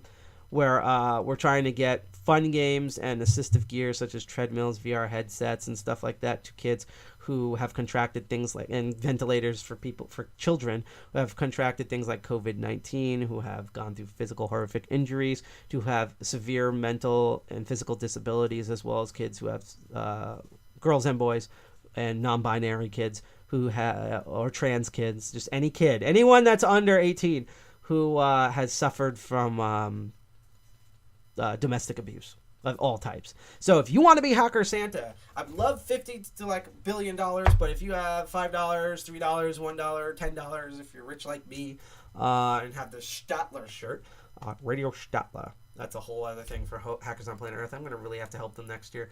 You can donate at the link I just posted in chat. And Twitch, you can scroll below. There's a little widget. I get little notifications for that when you do, and I do cheer people on for that. I also cheer people on where if you like the content, you can hit that bell, click like, share, subscribe on Twitch, DLive, YouTube, and follow us on Facebook. Hi, we're streaming from there. We will get alerts from you soon. If you do any of that, I cheer you on. And if you have any questions in chat with the couple of minutes we have left, ask me in chat, like as you saw when I said hi to Disla Del Mona. Otherwise, keep lurking and keep learning. So, without further ado, as we end this stream, what can you do to help out? You can email Instagram directly and their support team. To reiterate the importance of visibility of nudity and sexuality, there's a whole email template that you can kind of link to. Unfortunately, I don't have that in chat, but you can go look it up. There's going to be a thing we're going to go at the end. You can stalk your favorite creators, because shadow banning, in particular on Instagram, this happens on a lot of social media, but shadow banning is a particular thing on Instagram, which means that you're banned, but it's not like they blocked your profile and you notice basically you don't get any views and stuff. It doesn't show up on like the people's timelines that you follow and who follow you. So it's very important where if you think someone's shadow banned, that here's the tip for Instagram. You find their post, you hit the little heart like, you hit the fave icon, you then go in and you say a comment, just be like, you rock! And then as a bonus, share the thing onto your Instagram feed. Don't worry, that does not get you banned sequentially. Trust me, we've done this. Both with our professional account as well as my own personal Instagram account. That will then regain their visibility, and enough people do that, it's almost like they've never been banned. Basically, you're using the algorithm against itself. It's a pretty cool hack. It's a really cool hack that involves no code. It's great. You can use the help center and something is working. If you see someone who's gotten deleted, to try to get them undeleted. And if you are targeted by Instagram, if you're a victim of this, you can email Instagram again to reiterate this and do the last thing. You can make backup accounts. So unlike Facebook, where if they find you have accounts, they'll delete them and you're in more hot shit. Instagram doesn't seem to have a limit, so always make like 2 accounts for Instagram, one like public, one private. It's just like public key and private key and encryption. You want to have a public account and a private account, or like an account basically that people can see and one that's locked. That's the key.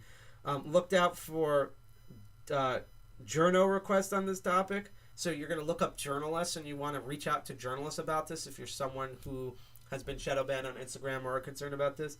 And when you want to mention people, if you're a little worried about getting attention, like instead of mentioning them on Instagram, go do it on Twitter, for example, or Mastodon, or what's that, or Scuttlebutt or something. In fact, a lot of these people now, because they don't know if they're going to get deleted, they've either have reactivated or gone back to their Twitters or have made new Twitters and are now pointing their audiences there. I also want to let everyone know, you know how, and this sucked because this was done wrong, but it's not this exact thing, but remember when like the BML stuff reached its height, because it's still going on, there's still police oppression, there's still black people protesting and their supporters, and that's why we still have the BLM thing on our stream, just on the Twitch stream to remind you all. But remember when there was the whole blackout bar thing that was good, but then it got appropriated, and there's going to be a platform-wide protest on Instagram on December 20th when the laws go up. So right when the midnight hits, not only will that stuff, those terms of services go up, the new terrible one, everyone's going to be protesting it. And I can't tell you any details, but you can go look up on Instagram, try to search for that, of like protest December 20th or Instagram protest 2020, and you can find the details there. You're probably going to see on our account and also probably my private account of us protesting this along with everyone, like what we do. And we never see every time when there's a man and they're stepping on someone's throat, DEFCON 201 will always, I mean, sometimes we're a little slow because a lot of times we have to vote on the thing, even though we all are basically saying yes, or sometimes we wait to see for a couple of days and then go in, like what we done initially with the BML stuff, because we were actually preparing for that announcement. But anytime there's like boots and bootlickers, we are going to try to shred those boots. That's just what we do. But the last thing you can do, and this is going to be kind of neat, because basically I have to go into OBS and point it to a new source here, because unfortunately it would not load properly on Tor, because I believe this uses JavaScript. So let's go into properties. This is the last thing I'm going to show, and then we're going to raid a stream and we should be done with this. Here we go. So what you can do here, and I'll share the link in the moment, is there is a change.org petition. Now, I know that a lot of people don't really look at petitions, but this one is actually one that is going to be looked at. This is a petition to Instagram and a bunch of different politicians, and they're signed by all these major activists, such as for different sex workers, journalists, hackers, and stuff like that. We're going to sign this shortly after this stream about, hey, Instagram, stop being a dick. You're already enough of a dick. Stop being even more of a dick with your terms of services. So if you really want to make an impact and you don't have an Instagram and you don't have a but you want to do something and you don't know what to do, worst comes to worst, just sign the thing. You can just make a throwaway email account and put some like username, whatever, And there's already a lot of signatures. They're trying to get the full 75,000 signatures, and they already have 35,000 signatures, so they're close. So even just one more signature, 3 more signatures will push this over the edge. So I just shared the link of that in the chat. All you out there on Twitch D Live, YouTube, and Tor, and Facebook, that's your homework assignment for the night, is go on here and change the petition. If you don't have an Instagram, you don't know what to do, or any of that, the least you can do we're helping sex workers, not just because it's the right thing to do, dead serious, but also because this affects all of Instagram. And even if you're not on Instagram, this happens to, as you saw, Instagram saw Tumblr and went, that's a good idea, we want to make it worse. Eventually, Stack Overflow is going to go, hey, you see what Instagram did? We should do something like that with our code. Hey, guess what? We hate Python. There's no Python code anymore. Believe it or not, that has happened with code organizations. I've seen that happen, sadly. This affects the internet. This is, when people see dumb things, they want to emulate it. So we want to nip this in the bud right now. So this will, if you don't think it's going to affect you, joke's on you, motherfucker, it is. So go sign that change petition. Well, anyhow, that has been, I'm going to revert this back to the previous, to the Tor browser here.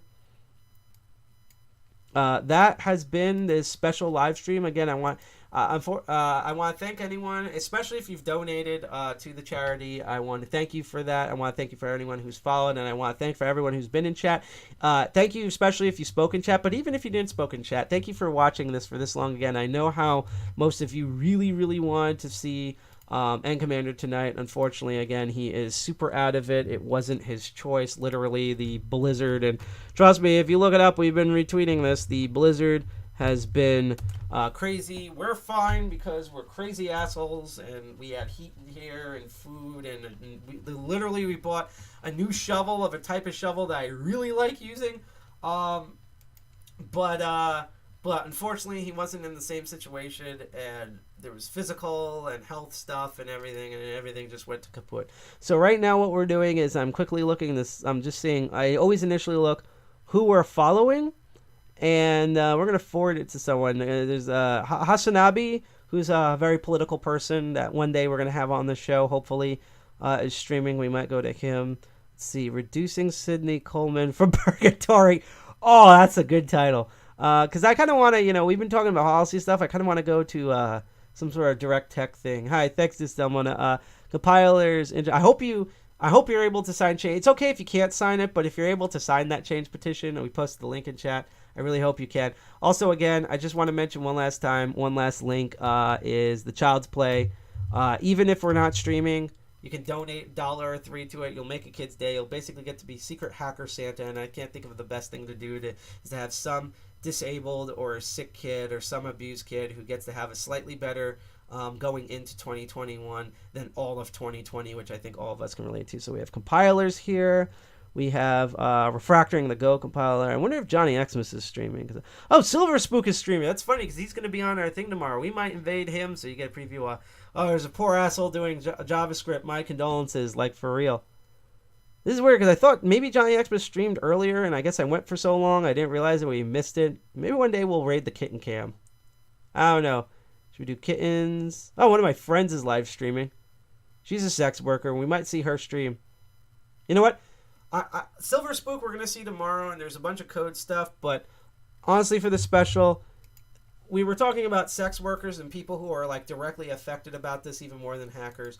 I'm going to go in, and you're going to actually meet one of my friends who does not only just sex work stuff, she professionally cosplays, she's a professional voice actor, and these aren't her day jobs. All of these are her jobs. They are all valid jobs that she does.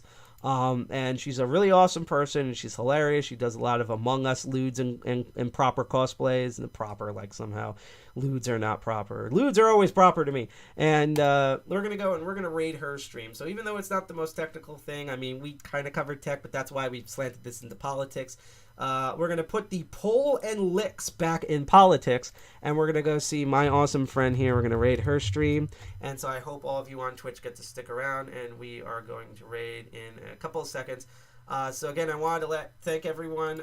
If you want, reminder again that our meeting is this Friday, starting at 6 p.m. We're going to have a pre-record thing by Johnny Xmas. We're going to get right into how solar winds happen and a bit of history on Stuxnet. We're going to get 2 presentations from us from DEFCON 201, and then you get to hang out and drink with us and show off your coding project stuff. That's this Friday, starting at 6 p.m. Tomorrow, G.I. Jack is going to check out Silver Spook's game on his Arch Vile Linux perspective. That's at 7 p.m. EST. And then this Sunday is our last episode of Master of Unlocking, where we're going to look at lock bypasses finally, and that's going to be really cool. Anyhow, I am Sidepocket. I'm one of the 2 co-founders of DEFCON 201. If you like what you see here, again, you can hit that bell, like, share, and subscribe on Twitch, D Live, YouTube. If you're out there on Tor, Hi from Tor, and Facebook, which we recently added, despite us making fun of them all the time. If you want to know more about us and our upcoming meeting, you can go to defcon201.org. We're also all over social media, such as DEFCON201 and Jay on Twitter, and DEFCON201 on Instagram and GitHub, and we're on the hostdocs.social instance. And there's going to be one last incent thing. Maybe I'll wait until then. The one last incent reward, if you want to find us. And again, hopefully next week, and Commander will be back on the stream doing his hack stuff. I will announce this kind of early. We are going to be looking at a very important hacker conference, and normally next Wednesday would be the last day of that conference, so we'll see. Maybe we could do like a dual episode, or have the topic be that con but be hack all and Commander. I don't know, but we are going to be covering that. So that's the last incent reward. Go on and get it now. I'm again Sidepocket, one of the 2 co-founders of DEFCON 201. I will see you this Friday, and you will see G.I. Jack tomorrow. Dirty Jersey represent, hack the planet, and I will see you very soon with less crazy hair. Maybe. Thanks for watching the special stream. Have a safe time. Be safe. Absorb the blizzard. And I really hope 2020 ends soon. Enjoy the music outro. Enjoy my friend that we're rating if you're on Twitch. Peace out.